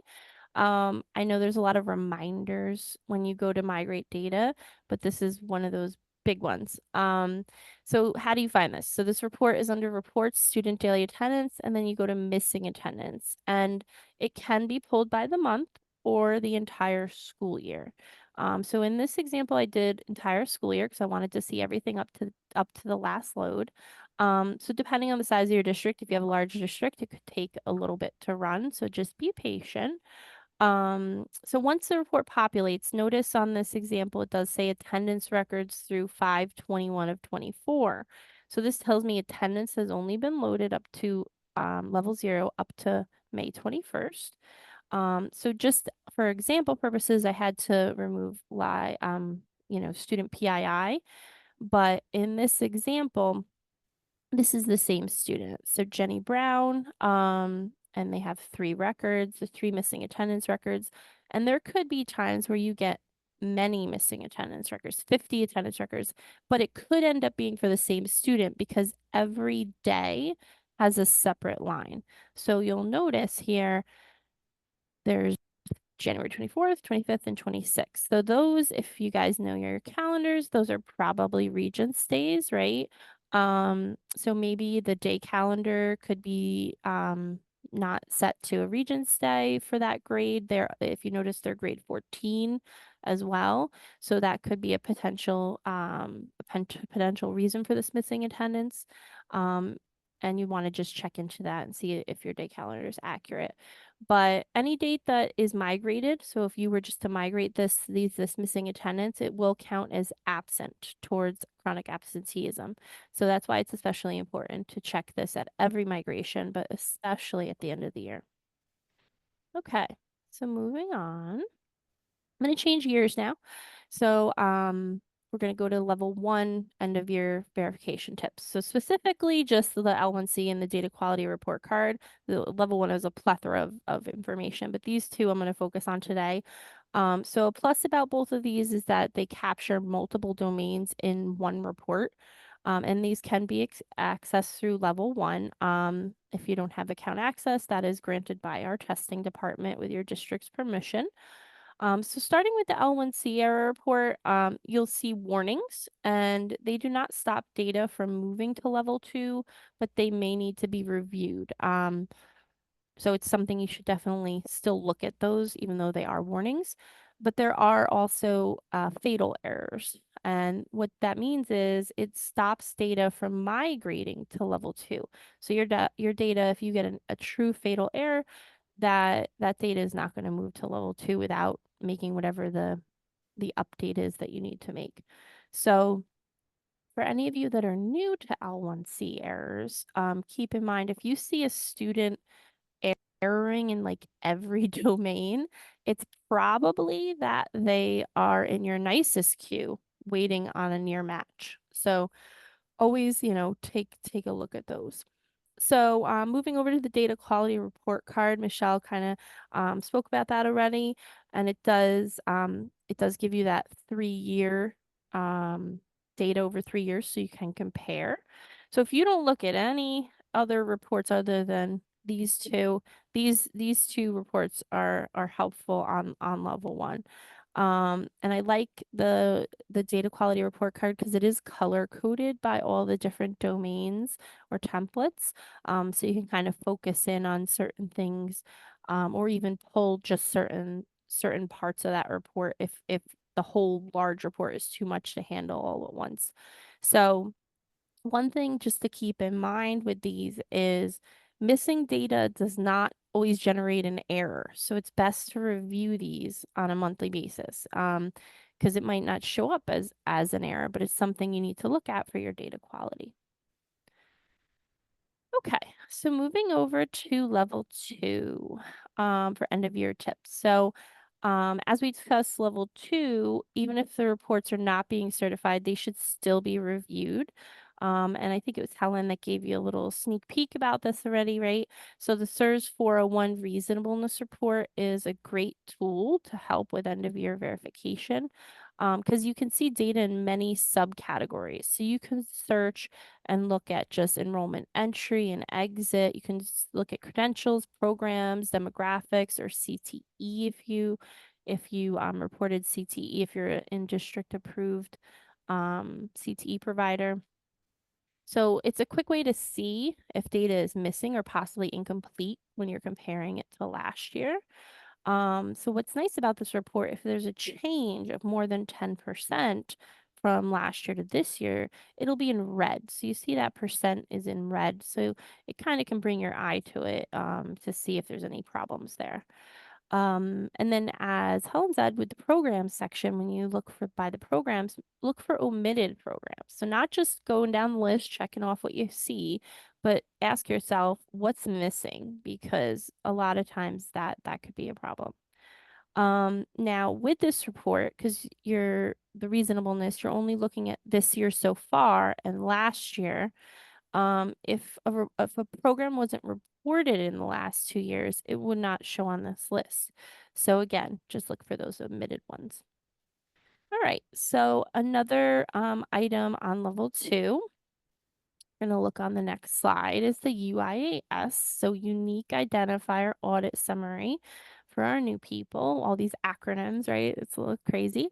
So there is a great report and it should be reviewed. I would say like I try to look at it on a monthly basis. So it does start refreshing in November and then it refreshes on a daily basis based on your last level 0 migration. So, I recommend if you can set a monthly calendar reminder to start reviewing this from November forward, because it's going to catch a lot of your enrollment issues, false transfers, dropouts, disappearing students, simultaneously enrolled. If you have an overlap of one day between the last district and your district, then they're going to show up on your report.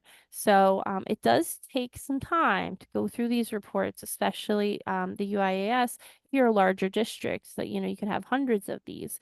So you want to make sure you're doing your due diligence and checking into your district records before you reach out to the other districts for changes. Because maybe it could be resolved internally before you have to reach out to somebody else. Okay, so if you haven't reviewed the UIAS, I recommend going in there and seeing what is there for your district. But I will be back. So for now, I'm going to pass it over to Michelle. Thank you so much. Thanks, Sam. All right, so it is time to talk about staff updates and reminders. So if we look to the next slide, here we are. All 4 of these reports, these level 2 reports, staff snapshot, staff assignment, staff attendance, staff tenure, they must be certified. So it's extremely important to be able to verify that the data is accurate and resolve any of the errors, because you want to be able to certify that everything is accurate and valid for that end of year certification. And you need to work closely with your HR department to ensure that the data is extracting correctly from your HR system. And if you're supported by the MHRIC, you can contact our financial services department for additional assistance in resolving any issues. So let's move on. Yes, so happy retirement. So for I know that you've all recently spent a good deal of time reviewing your staff data to ensure that your out of certification reports were accurate, but there are a few more staff items to address before the end of the year. Firstly, let's look at staff that are leaving. All staff who leave on or before June 30th should be reported with an exit date in the current school year. So in this 23-24 school year. Level 0 does not accept future dates. So this data cannot actually be entered until June 30th or after. Also, as a reminder, the separation reason code is no longer required on these staff exits.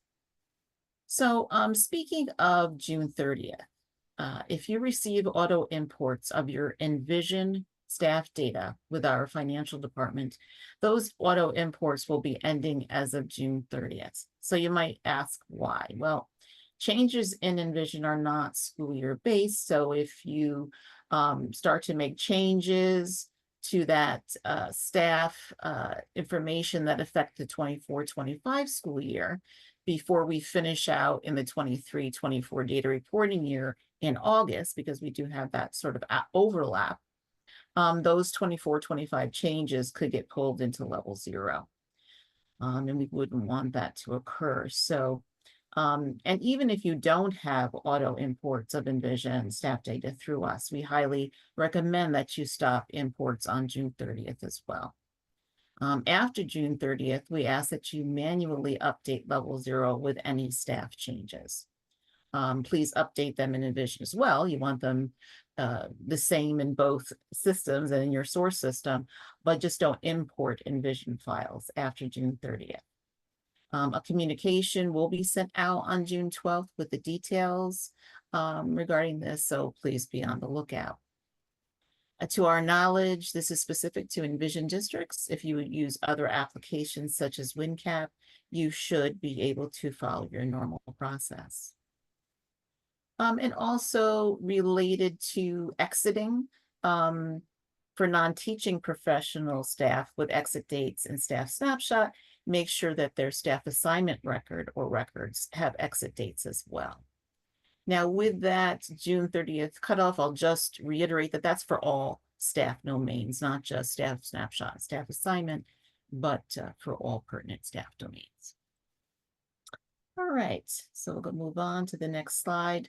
Next, we have a scenario that happens less frequently, so it is often overlooked. But if you have any staff members who were out on leave for the entire school year, just look at their years in district and their total years of experience.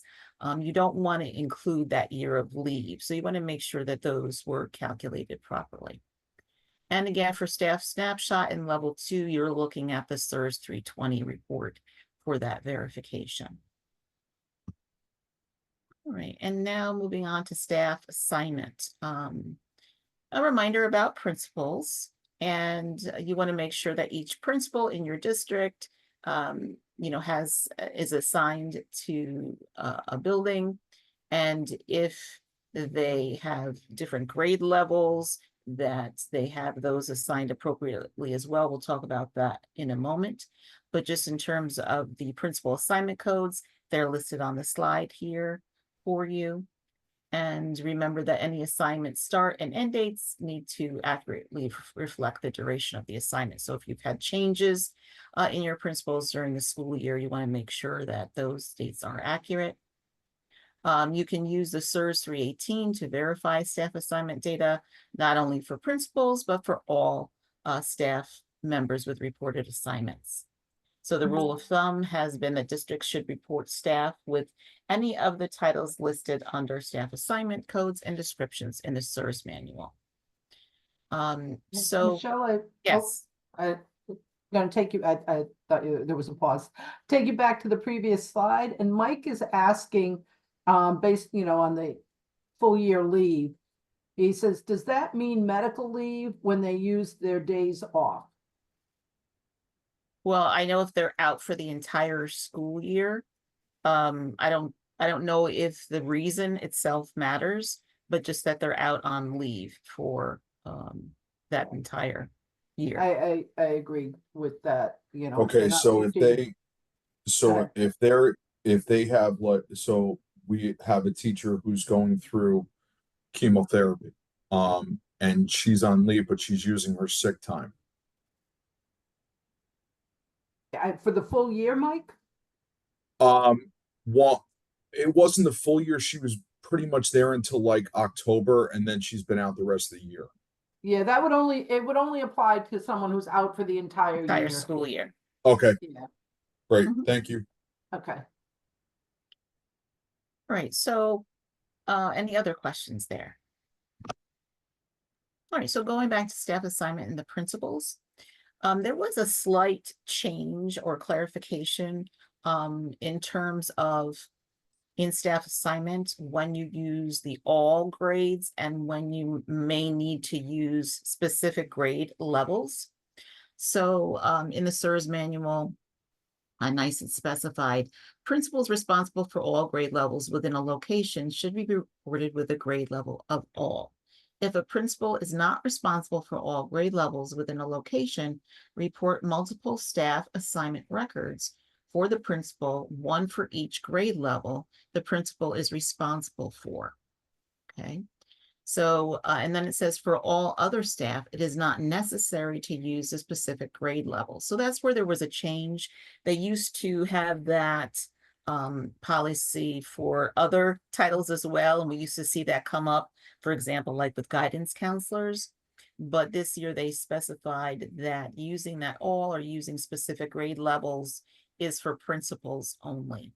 So all the other staff can simply be reported with the grade level of all. All right, any questions there? All right, we'll go to the next slide. I actually have a question just to clarify. So when you say all grade levels, that's relative to the building that they're in. So does all grade levels mean K-12? And then the elementary principals need to be listed for specific grade bands like K-6? Or if I have somebody in the elementary, the building itself is just K6, does that mean all grade levels? It's building specific, so it's tied Thank to you. the building. Yes, Okay. good question. All right, anything else? All right, so we'll move on. We're still talking about staff assignment on the next slide, but just want to, and we've talked about this a couple of times, if not more than a couple of times this year, but we do have those new fields this year. And nice that we know has been putting particular emphasis on the titles of librarians, nurses, school counselors, school psychologists, and school social workers in addition to principals. So you want to make sure that the new assignment field and the percent time assigned have been entered appropriately and accurately for staff with those titles. And again, we've gone over this quite a lot, but if you need some additional information, you can find the specific assignment codes, the descriptions, and the scenarios in the SIRS manual and in the current version 19.7. This can be found on pages 103 to 105. And on the slide, there's a link to the current SIRS manual. Also, you may have received emails from us letting you know that you did not have staff in certain titles in specific buildings. This was a result of NICED outreach to level 1 centers. And so these reports were also posted to the IRS portal for district review as well. Hey, Michelle, we got a couple questions for you. Sure.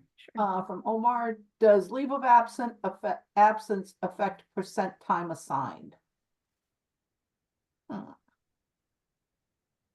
I don't know, not to my knowledge. I mean, we haven't Yeah. had think any so. guidance specific to that. But I would think it would still be, how they were assigned to it versus, them actually, if they have some sort of leave or something has come up. Yeah, my logic says like if they were assigned to a position between September and December, it would be the percentage of the time of that September to December time that they were assigned to that building. Mhm. So. And next question, where can we find more information about the staff on leave for an entire year? Is it something in the SIRS manual? I think that we had gone over this maybe even last year. There used to be, if you've been around a long time, like some of us, like me, there used to be a separate manual that just addressed staff, and it wasn't in the SIRS manual. And I know at that time they talked a little bit more about leave of absence. I'm not sure in the current SIRS manual. Maybe one of my colleagues can assist or can look that up to see if there's any reference to leave of absence in the SIRS manual currently. So yeah, that question was from Karen, who's, she's been around us for a long time too. But I think there's like one question in the SIRS manual, but I'll take a look and see if I can find. Okay, I appreciate that, Pam. Oh, Sam says page 106 discusses leave of absence. Thank you, Sam. Is there any specific tidbits It's we should? brief, Okay. very brief. It's It's a not one like the old sentence. manual. Teachers on Yeah. leave of absence for the entire year do not need to be reported. Right, if they're out for the entire year, they don't really even have to be reported at all. But again, Yeah. you still want to look to see their years of it, experience in total years, there as well, total years in the district, and see if those have been calculated properly, even if you haven't reported them at all. How was it reported in the year prior, and how was it reported if they came back? So it is something to review. Oh, good questions. Anything else?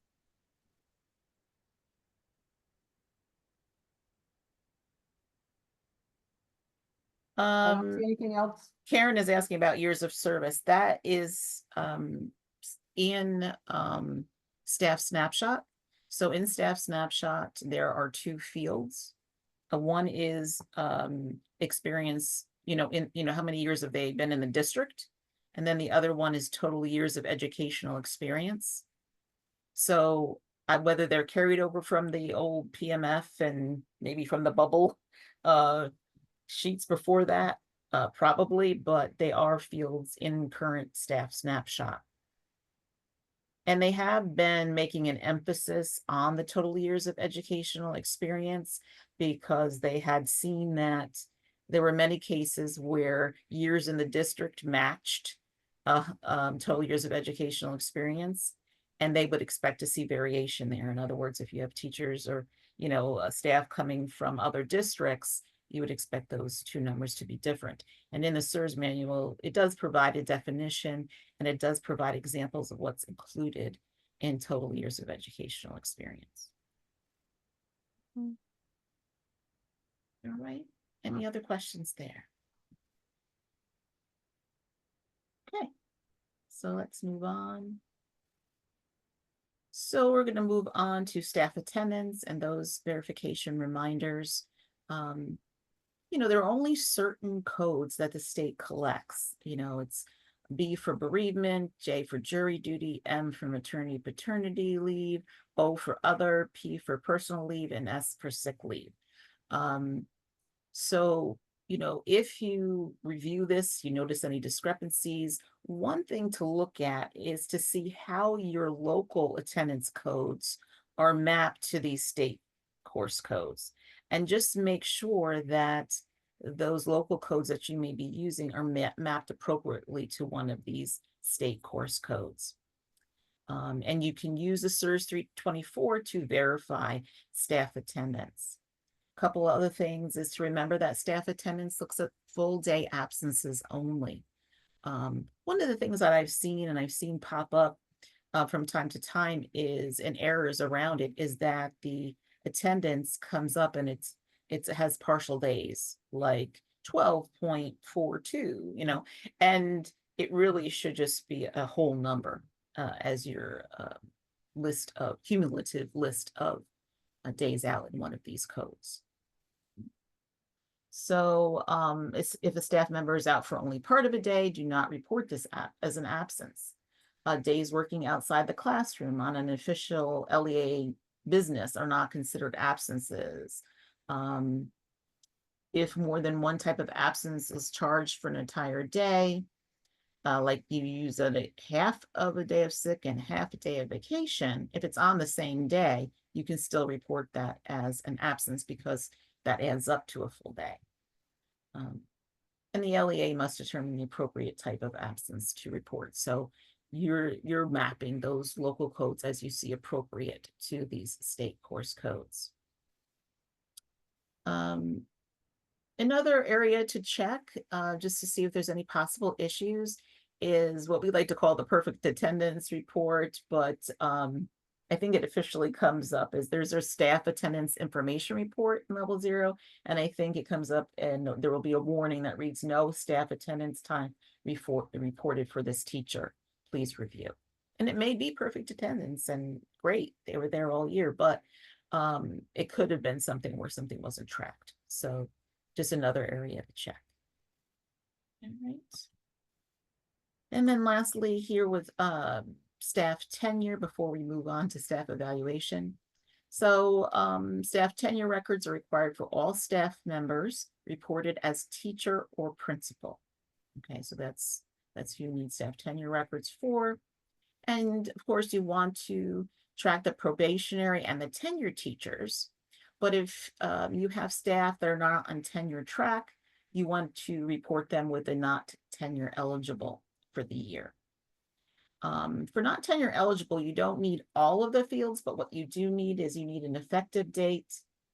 And a lot of times if you can't pull something, you can also, don't know what date to pull, you can use the date that they started in their long-term sub position. And you can, as far as the tenure area, which you would need, you can just use or match up to the teacher that they're subbing for, because not tenure eligible is typically for your long-term subs. And it's the SIRS 322 that you use to verify staff tenure data. Okay. All right, so on to staff evaluation. The good news is not a lot's changed here. There's really nothing that changed in terms of reporting. So that is the good news. Each district handles staff eval differently. And as the data coordinator, if you were not directly involved in the evaluation process, you will want to reach out to the person or persons who are. So this might need to be a collaborative effort. They need to, those people will need to let you know the scores and ratings to submit for teachers and principals based on your district's annual professional performance review or APPR plan. You will want to communicate with them about what source system, if any, you use to track these scores and ratings. And if the source system has built-in extracts, that can be used to import the staff eval data into level 0. But more to come on that later. Let's talk first about some important dates, resources, and some background information on the APPR process. I did see something come up. Was there another question before I continue? No, we're just going back and forth on some of the Oh, staff, okay. All staff right. data, but you're All good. right. Thanks. All right. So here we're going to go over those important dates. So the dates shown here walk you through the steps in the staff evaluation collection process. So step 1, LEAs submit the APPR implementation form through the SED Monitoring and Vendor Performance System, or SEDMON, in NYSED's business portal. It is open now, and it must be submitted by August 23rd, 2024. The form is one necessary component to demonstrate the full implementation of your approved evaluation plan for the 23-24 school year, and is used to determine eligibility for an increase in state aid for the 24-25 school year for school districts only. The Educator Evaluation Implementation Certification Form, that's a mouthful, must be signed by the superintendent, district superintendent, and board president. Okay, so that's step 1. Step 2, on July 1st, the collection opens. LEAs should be calculating and recording all scores and ratings according to their APPR plan. Step 3, in addition to the data reporting requirement through SERS, LEAs must also complete and provide to all applicable teachers and principals as soon as practicable, but in no case later than September 2nd, the completed scores and ratings. So usually this is September 1st that they need to submit this, but September 1st is a Sunday this year, so they're saying by September 2nd. Okay, so districts have to provide, or LEAs have to provide the scores and ratings to their teachers and principals by September 2nd. Step 4, import staff eval to level 0 and migrate data up to level 2. So that's step 4. And you're going to then verify the data using the level 2 report, the SERS 331. So the SERS 331. So this must be completed no later than noon on Wednesday, October 16th, to meet NYSED's deadline of October 18th. You'll see that they have a target date there, and they're saying August 16th, which is the same as end of year. That is just a target date. It isn't really due until October, but they're saying because state provided growth scores are no longer required for educator evaluation, LEAs are encouraged to finalize their data and submit it as soon as possible. So they provide that as a target date, that August 16th date, which would be the Wednesday, and the Friday, and the 14th is the Wednesday to have it into level 0.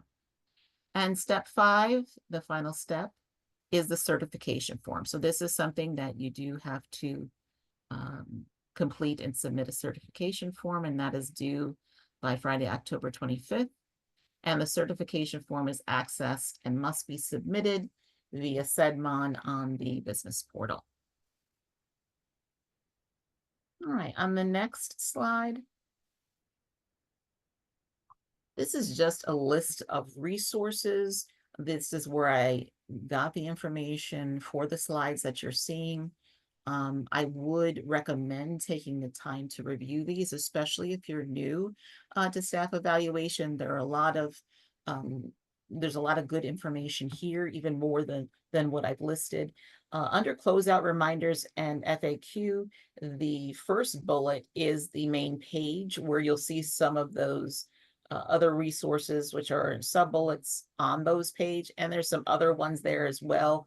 One of them that's really good that's not listed here is submission tips, because it goes over, you know, common issues or common errors that are made, and it kind of goes over that those situations like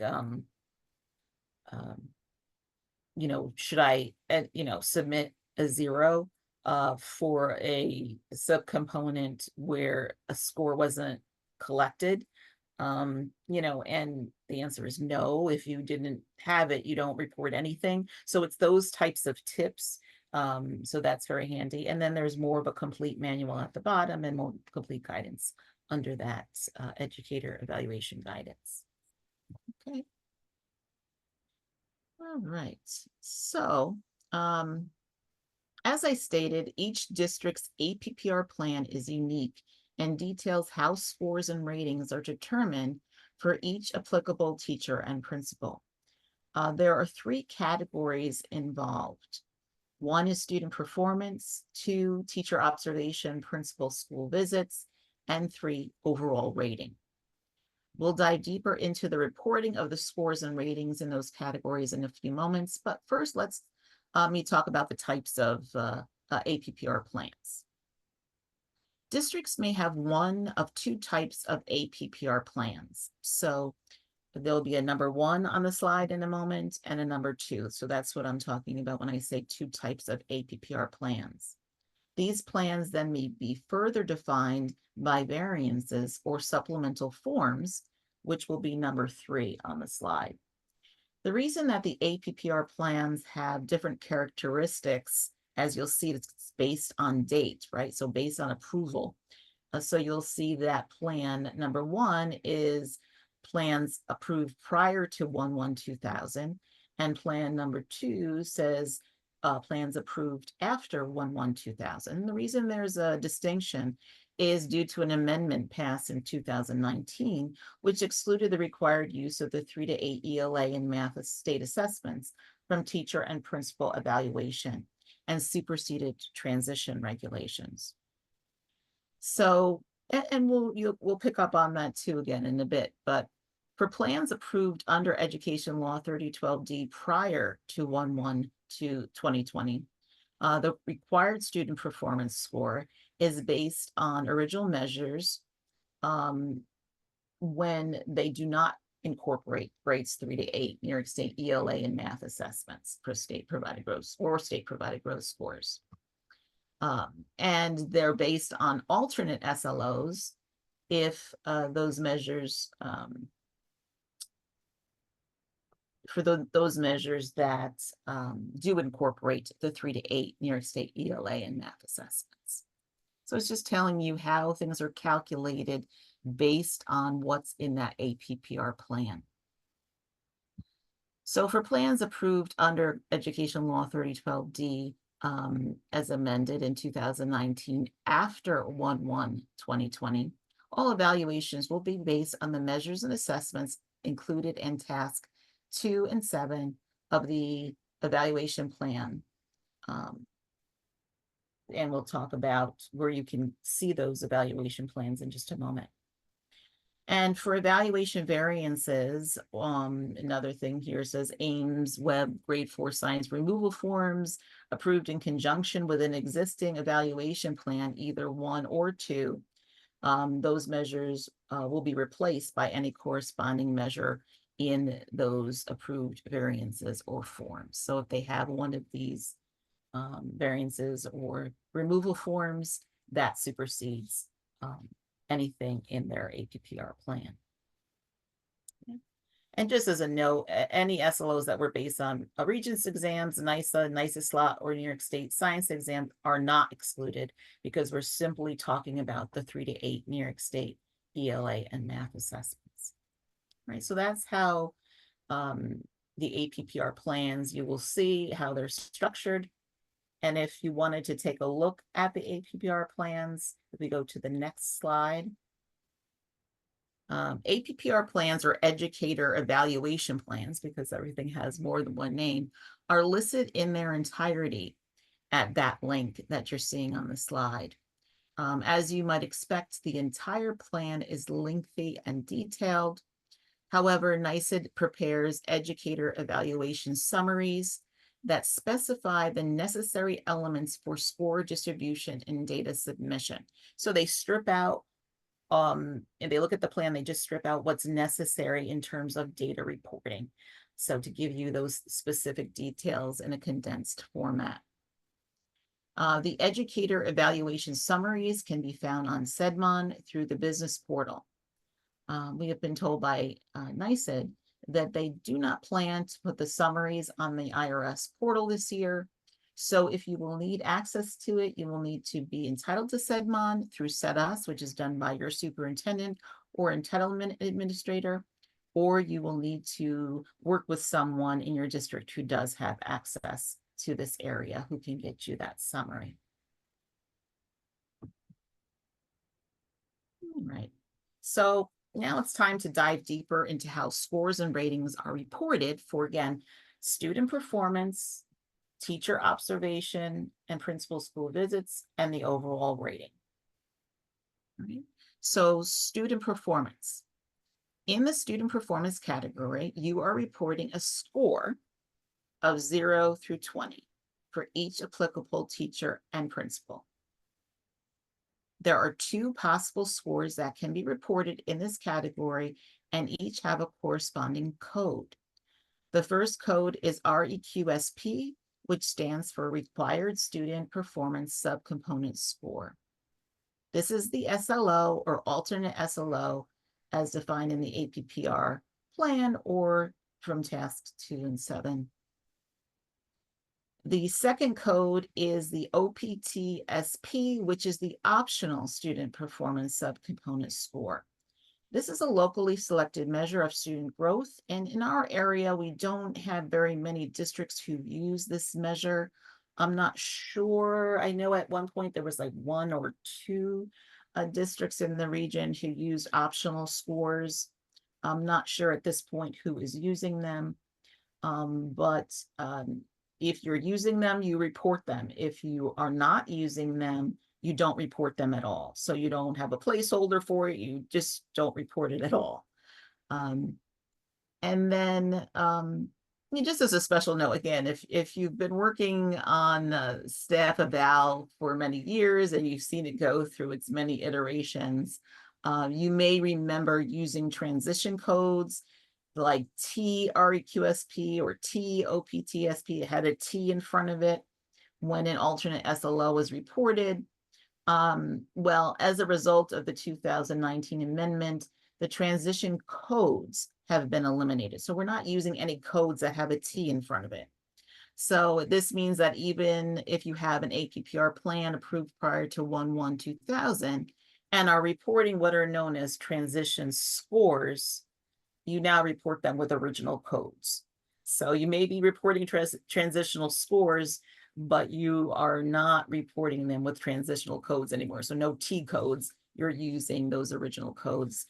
The REQSP is what you'll be using here for student performance, and the REQOB, as we'll see in a moment, for your observation.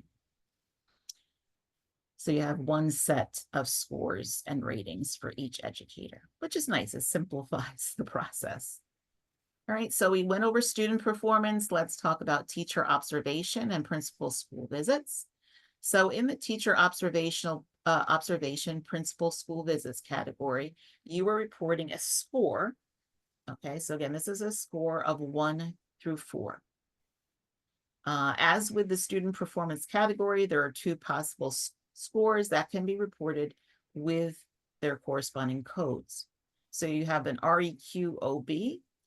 This is the required observation school visit subcomponent score. And then you have the OPTOB, which is the optional. And again, most of you do not use the optional subcomponent, so you won't be reporting that at all. you will just be reporting the REQOB. And just like I mentioned earlier, transition codes or the T codes are no longer used. All right, and then we have the overall rating. So this category is reported with a rating, not a score. So there's no numeric score like we see with the student performance and the observation. This is a rating. And the rating is based on the evaluation HEDI matrix. It's HEDI matrix. But actually there are 3 matrices, which we'll see in a moment. But the overall rating must be one of the following codes. OCR 04 for highly effective, OCR 03 for effective, OCR 02 for developing, and OCR 01 for ineffective. So that is the HEDI, is the highly effective, developing, ineffective. That's the matrix we're talking about. And the code that you're using and that has a number with it corresponds to that rating. So to recap, most districts will be only reporting 2 scores in the overall rating because most do not have optional scores. So you'll have 3 records in total for each educator or each teacher or principal. If you use optional scores, then you could have up to 5 records being reported for scores and the overall rating. Right. So speaking of the HEDI matrix and the overall rating, how do we arrive at that overall rating? So let's look at the next slide. And I said actually it's 3 matrices that are involved. So you have one for student performance and you have one for observation, and then you use those results in the 3rd one for the overall rating. Now, in terms of submitting in SIRS, you don't submit the student performance HEDI and you don't submit the teacher observation HEDI in SIRS. However, you do need to give those to the teachers and principals by that September 2nd date. So when you're providing scores to your educators, they do need to be included in that set. But in terms of what you submit through level 0 and what gets submitted and sent up to level 2, you only need the scores for student performance and observation. You don't need to submit the HEDI for each of those, but you do need to submit the overall rating. So the overall HEDI in the 3rd matrix there. So if we look at the student performance matrix at that HEDI table, it's set for us in our region because there's only 2 matrices in the student performance area. One is for New York City, and then one is labeled rest of state. So we're rest of state. And in the rest of the state, this is how those scores are divided. And you can see if an educator received a score of a 16, then that would be equivalent to an E in student performance. So you can see there's a range, minimum and maximum, and the 16 would be in the E or effective range.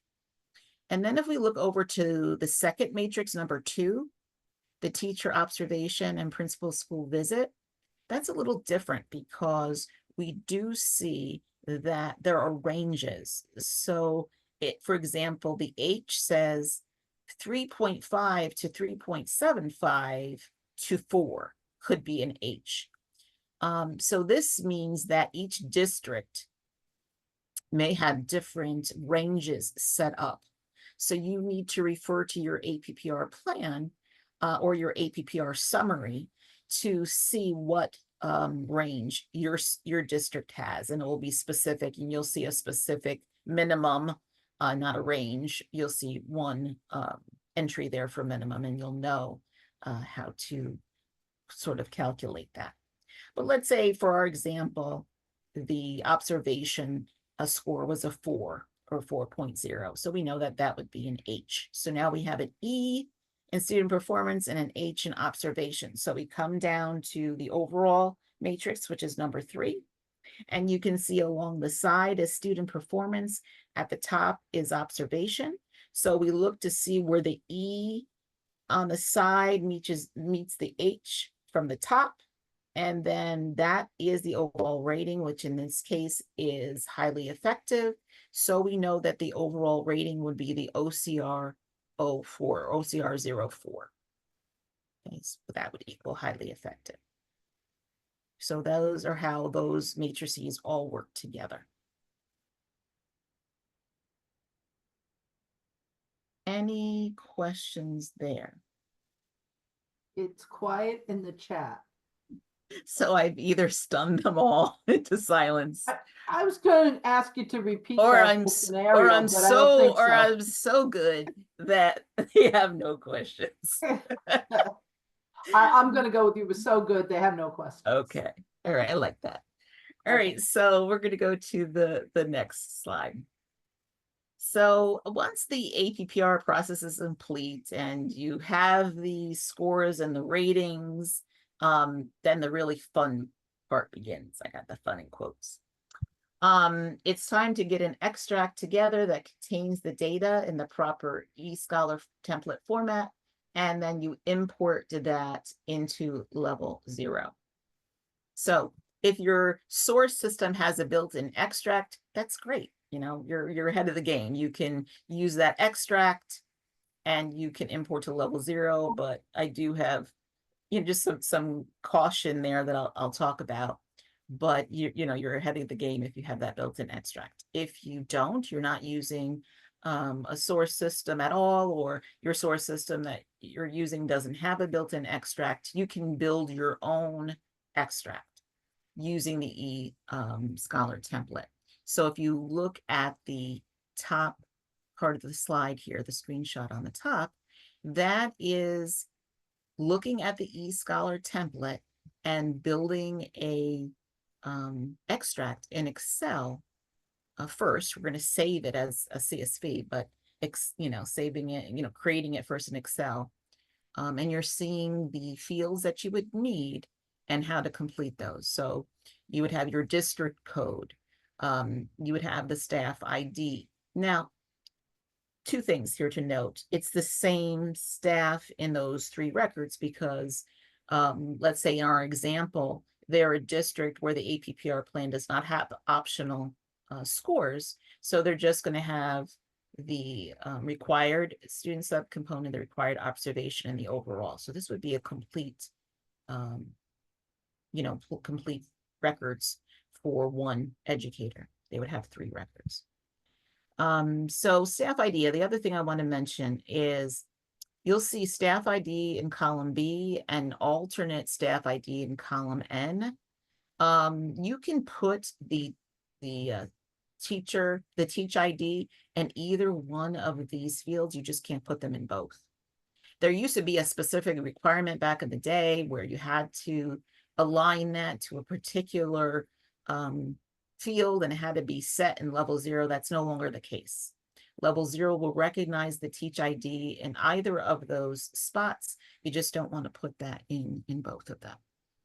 So that is what staff ID is, your teach ID, and it's 0 filled in the front to your 9 characters there.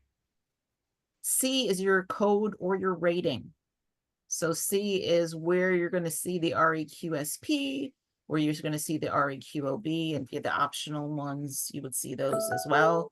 OPTSP or OPTOB. And it is also the place where you see the overall rating selected. So we see the OCR 04 there. Then you have a school year date and a reporting date. Those are the same. They reflect the end of the current school year in the date format that level 0 likes, which is the YYYY-MM-DD. And then there are certain fields that I've just labeled blank because with any template, there may be additional fields that are in that template that are not currently being used. So they're blank purposely and must be left blank. So F is a blank one, and then you can see additional ones from I to M. G is evaluation criteria rating code. We're just using NA in that particular field. And then H is where you would actually put points. So notice we have points for the REQSP and the REQOB. where we were entering a score, but we have no points for the overall because that's not a score, that's a rating. So everything it needs to say is with the 04 at the end of the code, OCR 04, which means highly effective. And then the only other thing we have here is in column O, you have 3012D, which represents the plan type. You know, everybody, we're following education law 3012D. Once you create this in Excel, we want to save it as a CSV because the only way you can import something into level 0 is if it's a text or CSV file. So you would strip out the heading code, you would do a file, you would save as, you would save it as a CSV. There's a couple of steps involved there. And then once you have it saved as a CSV, don't double click on it and open it and bring it back into Excel because it will strip out the formatting. So what we recommend is once you convert it to a CSV, if you want to look at that, right click on it and say open in Notepad. And then when you open in Notepad, you will see your comma delimited file and it would look something like this. Now, if you're not building it and your system has a built-in extract, I would still recommend before you import it to look at it in Notepad and see if everything looks okay, because we've had instances, depending on the source system, where things may not be coming in exactly the way you want them, and you may need to tweak the file before you bring it into level 0. One example that I can think of is that when something wasn't collected or something was blank, it put in a 0. And then if you went ahead and imported it all, you had all these zeros in there. Now, it may, for depending upon what you know, type of score you were bringing in, it may have accepted that 0 because 0 is not something that's not a valid score in certain instances. But you don't want to report a 0 for something that's blank. You only want to report a 0 if they actually earned a score of 0, which is, you know, sort of on the rare side. So again, even if you have a built-in extract, check it, take a look at it, see if there's any red flags before you go ahead and import it, because that could save you a lot of headaches in terms of having to clean up errors. Hey, Michelle, Yes. a couple of points. Mhm. First, there's also some CSV editors out there, which Mhm. you may or may Yes. not have used and you may like instead of Notepad. So, you know, feel free to use whatever's, you know, most Yes. comfortable for you. Mhm. But the other thing is we have a question from Karen in the Okay. chat. And she Mhm. wants to know, has anyone ever been audited by NICEAD? And the reason she's asking is because the language in the approval letter states that, please be advised, the department will be analyzing data supplied by districts and may order a corrective action plan if there are unacceptably low correlation results between the student performance category and the teacher observation or principal school visit category, and several other discrepancies of note. If they Well, detect anomalous results. well, I can say between those that, categories. Yeah, go yeah, ahead. I can say that educator eval, that those folks up at SED are on top of everything that is being submitted once staff eval opens. So they will email the district, they will call the district, they will call the superintendent, they will email us, they will send us reports.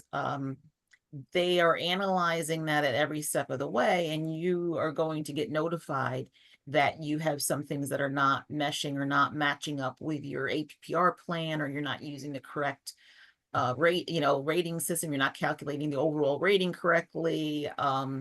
If they see a whole bunch of zeros in there, I mean, they will be reaching out and reach out constantly. And I think that they will take that step. And I did see something in their comment in there that said Chester, I We're think. seeing that Karen is in good company there. There have been other districts that have been audited. But I think that's because, as Michelle said, they are very much on top of this data and they're reviewing it in the moment.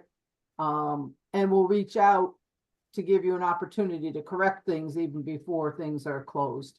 So, And I see Stacy saying that you'll be notified if it's good too, on the flip side. So that's that's good. You want to get that pat on the back or that reassurance that, everything is looking okay. And that's yeah, definitely. that's reassurance. probably almost as good as getting the letter that says your mortgage has been paid off. Maybe I not don't quite know. that Not good, quite, but thanks, all right. Stacy. I don't know. All right, so Karen, follow up. I'm wondering about the corrective action plan. Any insight as to what that entails? Is it another plan or? Look, I guess we're looking for feedback from the field Yes. since we typically don't get involved at that level. Has anybody had experience with a correction action plan with relation to staff evaluation? And Might need to give them a moment to type. yeah, So I'll feed that back if you want to go on, and yes, yeah. I'll keep an eye out for any Let's comments. let's continue. Thank you, everyone. All right, so we'll move on. So, you have your file, you got that set, you import it to level 0. And once the staff eval data is imported to level 0, will want to make any error corrections, whether using a specific application or, a CSV file to report staff eval. Make sure to update the data in your source and either do another import or manually update the data in level 0. So you're still following that same process of, importing and cleansing the data. And again, you want to make sure that you're doing that in both level 0 and it's getting updated in whatever source system as well. If you want to view staff eval records in level 0, you can open the manual entry screen. So the manual entry from the bar at the top, and search, go to staff evaluation and search for a specific educator to see their records. So if you were to do that, this is an example of what you might see. Oh, perfect. Thank you. Thank you. This is an example of what you might see. Again, if they didn't have optional scores in level 0 on the manual entry screen. I think we may have lost. I think we lost Helen? the presentation. We may have lost Helen. I have it open in PowerPoint just for my notes. Does anybody have it open in our shared? I don't have it open and shared. Okay. I'll take up a moment here while we'll give Helen a chance to get back on. And Ed did respond to Karen's question about the action plan. And he said, yes, SED asked for samples of teacher and admin evals and then recommended what needs to be done moving forward. So thanks, Ed, for that feedback. Not a problem.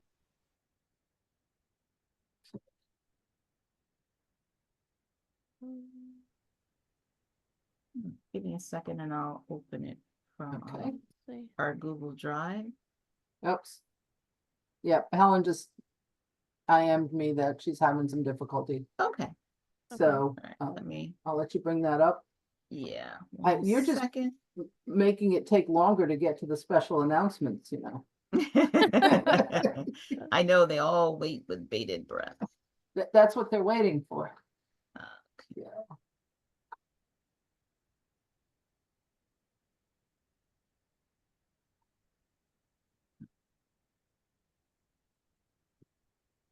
All right, one moment. I'll be right with you here.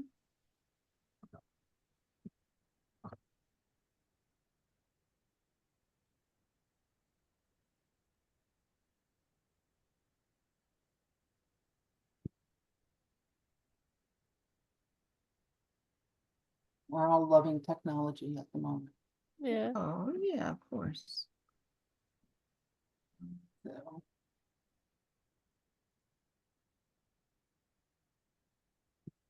All right, so let me.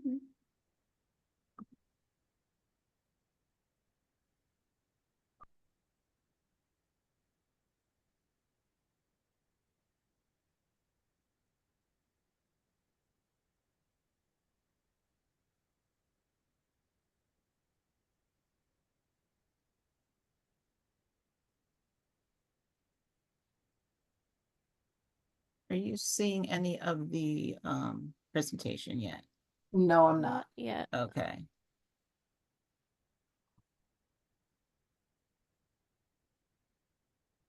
Well, I'm gonna jump ahead while you're doing that, Michelle, try to give Mhm. you, oh, it looks like, all right. Helen's back as host. Oh, okay. Maybe that's why I was. Hi, I'm terribly sorry. I am back and I will be broadcasting in just 1 second. Okay, thanks, Helen. We entertained while you were gone. Thank you. Michelle, if you don't mind, stop. Yeah, I'm I was gonna- just because I was just about to bring it up, so sorry. Apologize for that.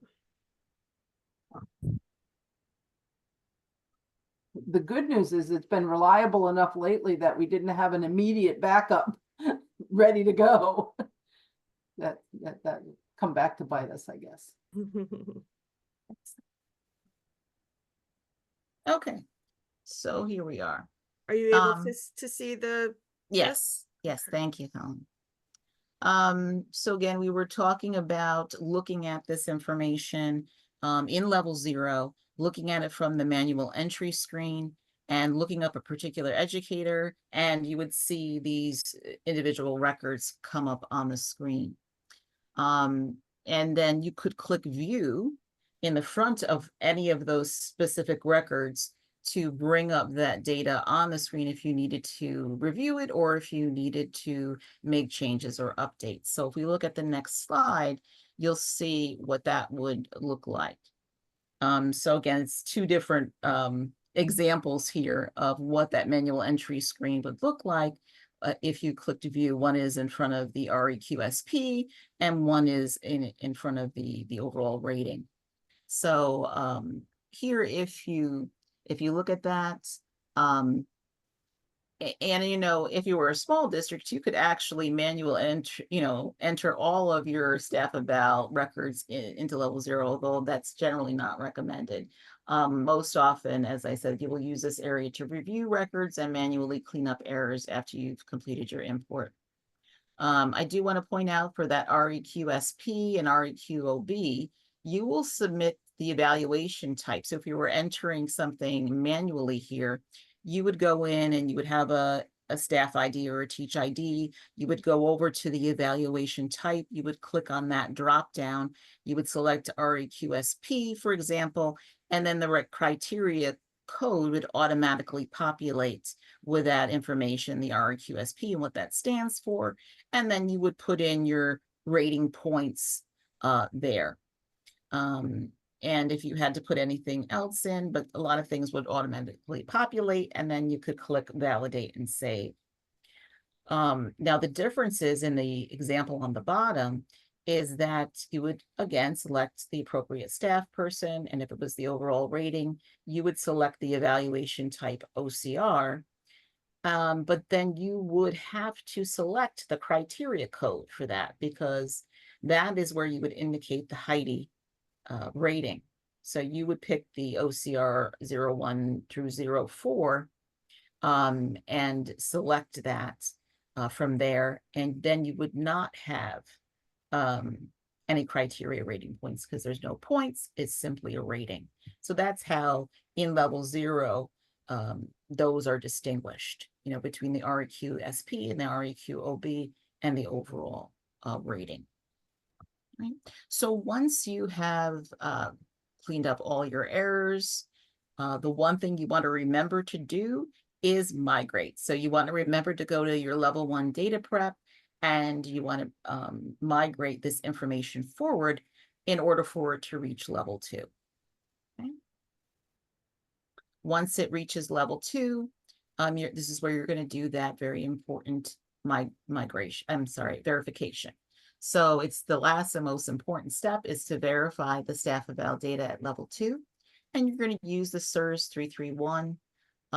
This is the staff evaluation rating verification report. This is what gets certified, right? So you want to do all of that verification here. And again, if there's something that you see that's not right, then you're going to repeat the process to make sure you fix everything at level 0 and then migrate that data forward.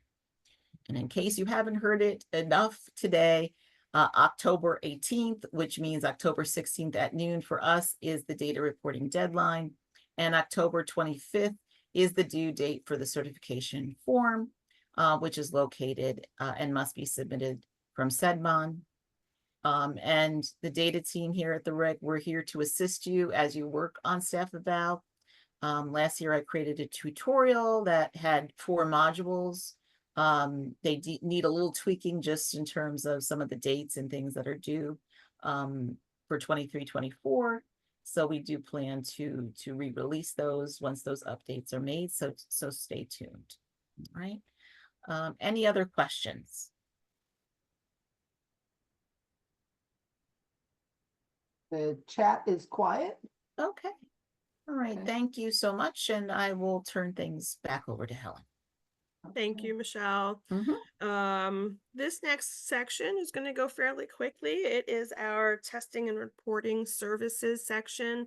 They will not be presenting live today, but they have created some slides for you as well as a recording going through their slides. So I'm just going to zoom through them quickly. 3 through 8 testing, NISA slot, NISA, NISATEL, information about the June regents and the August 24 regents.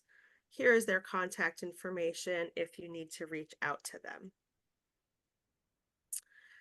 On the horizon, here we go. The horizon leads forward, offering you space to place new steps of change.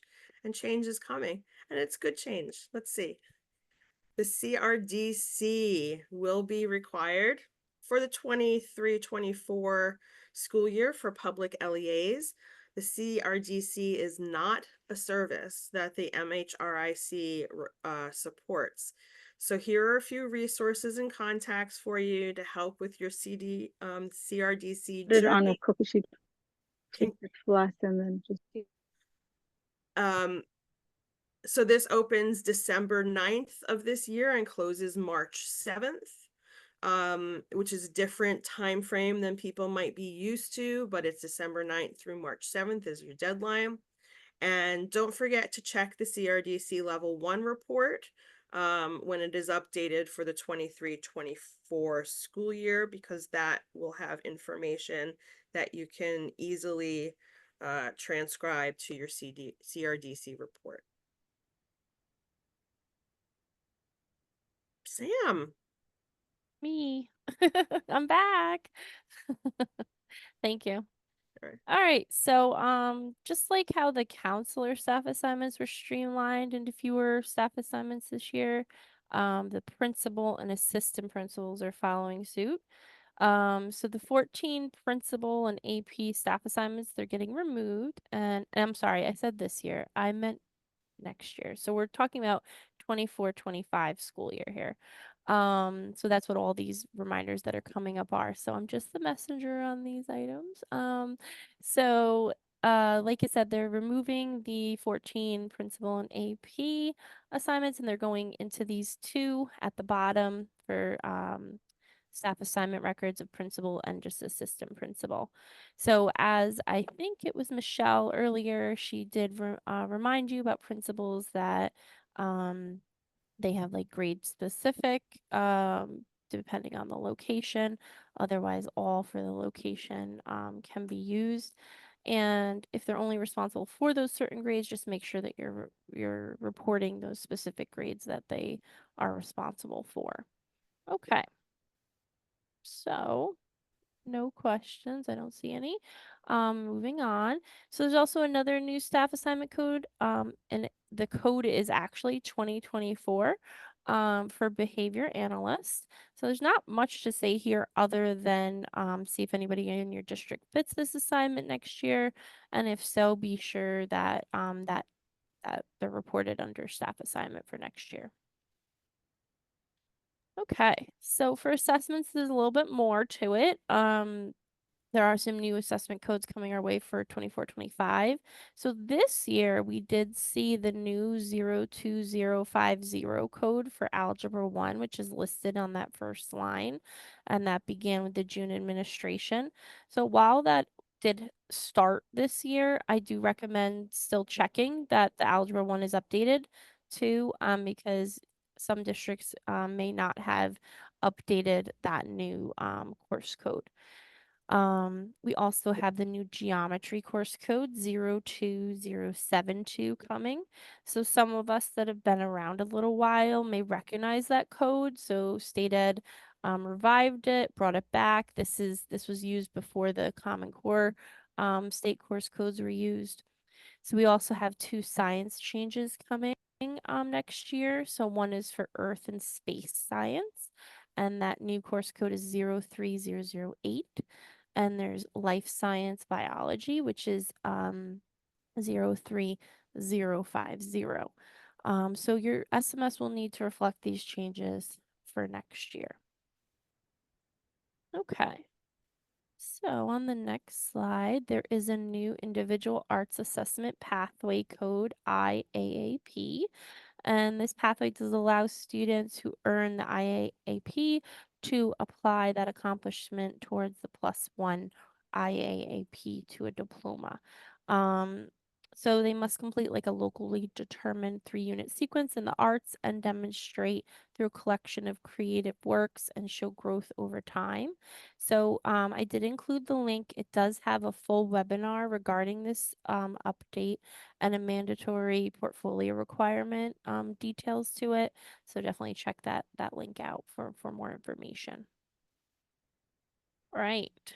So this next update, it only applies if a substitute is responsible for a course over 40 days. So more than 40 days until that permanent teacher returns. So per the New York State guidelines, if his substitute is employed for more than 40 days at a school district, they should teach in the area they're certified in. So that means if they're certified, they'll have a Teach ID. Obviously, there are some exceptions. There's a lot of specifics around the 40-day timeline, which you can find at that link below. But I did, when I saw this, I had like a million questions running around in my brain thinking about out of certification and all that stuff. So I did reach out to NYSED about it to make sure any staff member next year that has substitute in their course instructor assignment record, they are not going to populate on that CSRS 328 out of certification report. So that's going to avoid some potential problems. So that's good. So this is what we know as of now. That's coming for next year for the substitute teachers. So if I don't see any questions, all right. No questions yet. Okay, I just want to make sure. Although Karen So did give us an enthusiastic yay. good. Okay. So for Student Light, we also have some changes for 24-25 for the home phone and the primary guardian. So they are required. So if the phone number is unlisted or for confidentiality reasons not listed, they should be using the area code and then zeros for the remainder of the phone number. Otherwise, it should be the phone number of the primary residence or primary guardian reported. And then also the primary or legal guardian should be listed. So the state just put a reminder out with this that only one person should be included in this field. So primary guardian is one person, alternate guardian is another field. So over the years, I have seen some districts put in like Mr. and Mrs. Smith into the primary guardian, but that field should only be used for one person, their first and their last name. So just make sure they're separate now, because that is a required field. All right. So no questions there. We'll move on to the big update, right? I guess we would say big collection. So behavioral interventions. So they're going to be reported to NICEAD via SEDMON up until June 30th of 2024. Okay, but for next year, for 24-25, behavioral interventions is going to be a new SIRS collection. So it's going to be collected through level 0, and this is going to be for public schools, charters, and BOCES. Non-public schools will report directly to IDEX. So as shown here in the orange section, the behavioral interventions can range from physical restraints to seclusion. So this is going to be a completely new domain in level 0. So I just want to look at the eScholar template on the next slide that the state has released. So again, this is for 24-25, and you'll notice when you take a closer look at it, required fields have a little asterisk next to it. So that's how we'll know the required fields. And in order to migrate this new domain or template, you'll have to migrate first staff snapshot, demographics, and enrollment. So this is a brief overview, but on the next slide, you're going to see more detailed information. So if you want more information about this new collection, this is the vendor landing page here, the vendor support page that's linked, and you can find that eScholar template that I just shared, so you can look at the required fields. But really at this link, there's going to be a PowerPoint, and it's 12 pages, and it does go through more detail of the guidance and definitions of the codes that we just briefly saw. So I urge you to, take some time over the summer, take a look at this, so you're prepared for next year. Okay, so I'm just going to pause, see if there's any questions on that. All right. So on this slide, I wanted to include some frequently used resources. Okay, so many times being a DDC is like knowing where to find the answer, not so much memorizing it, because everybody knows, right? As soon as we memorize it, it will change. But every year, you want to make sure that you have these bookmarked and get your updated, let's say your eScholar templates or your SIRS manual as they come out, so that you have the most up-to-date information and you can easily find it when you need to refer back to that. So especially our new DDCs, try to find a way that works for you to organize these resources, maybe different folders or Google, whatever works, so that you can easily go and find that when you need it. So on that note, I am all finished, and I'm going to transfer it over to Helen, please. Thank you, Sam. Thank you. Don't worry, everybody. We're almost there. We're almost done. We're almost to our big announcement. The SEDREF Summer Update, the State Education Department reference file, or SEDREF, lists district contacts among other important information for the district, such as beds codes, address, and more. It is crucial that your SEDREF listings get updated if there were any changes at all in your district this past year. You want to make sure that the correct in-district folks get the SED update, and SEDREF is the database that SED uses. SED needs your changes in hand by July 1st. That's the date I'm saying. It might be a couple days after that, but let's stick with July 1st. And if you have any questions, please direct them to data support. And there is a link right on the slide. Let's see, it's right here, to data support, so you can contact them.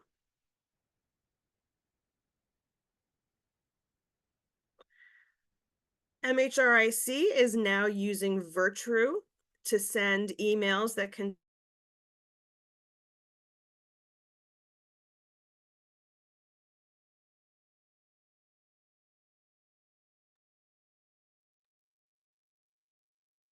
Did we lose Looks Helen? like Helen froze. Oh, are you back, Helen?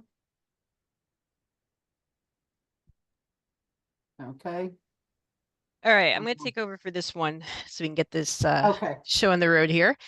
There All you go. right, so for sensitive data and PII, some of you already are using this system, but so that won't be a big change for you. If you haven't, we got a couple links here. So if you see email from the MHRIC using this Virtue and asking you to, set up an account or click on some things, that is legitimate.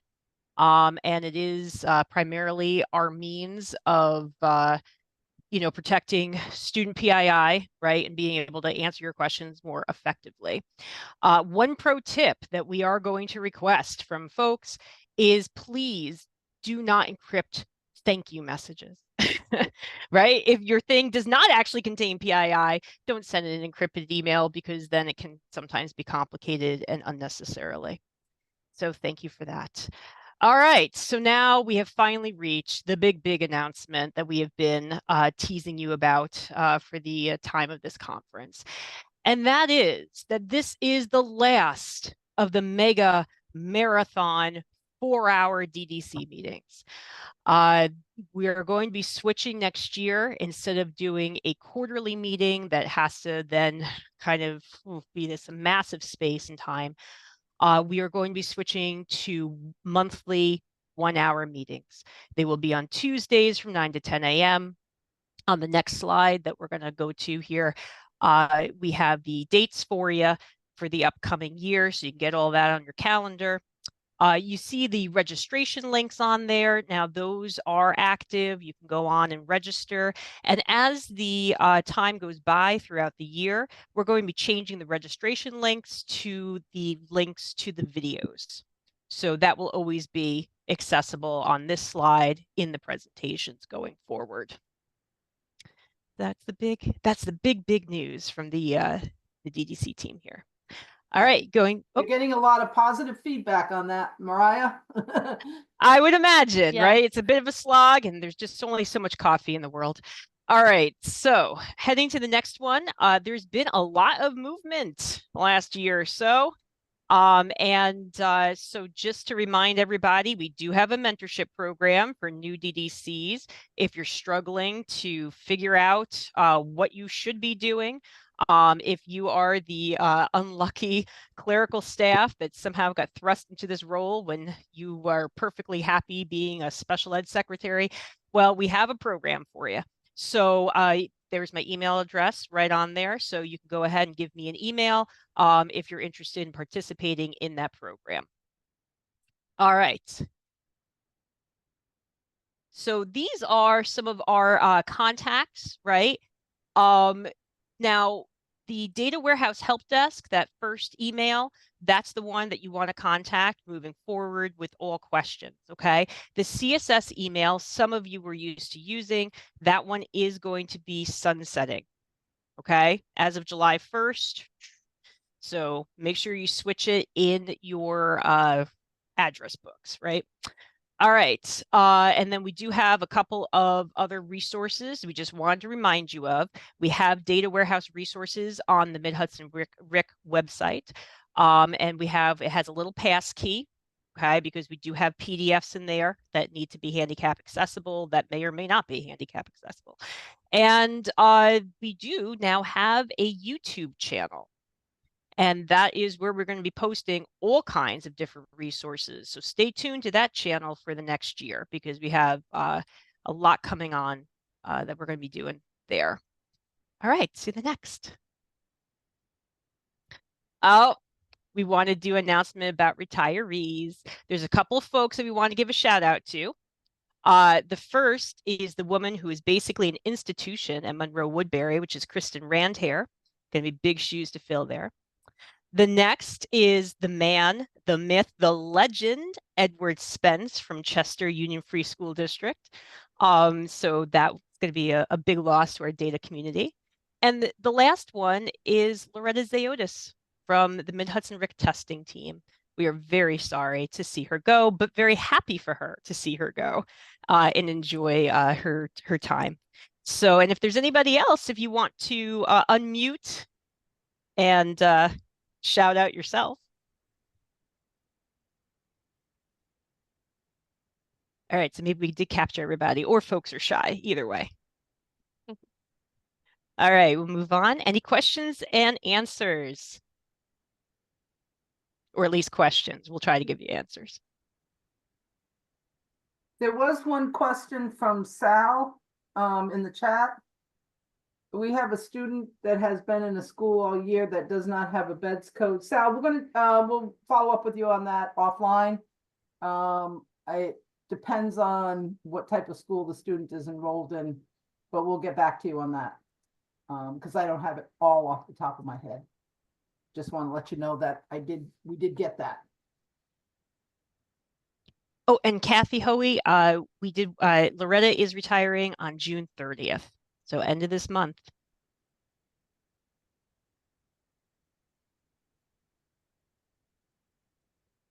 Congratulations, everyone.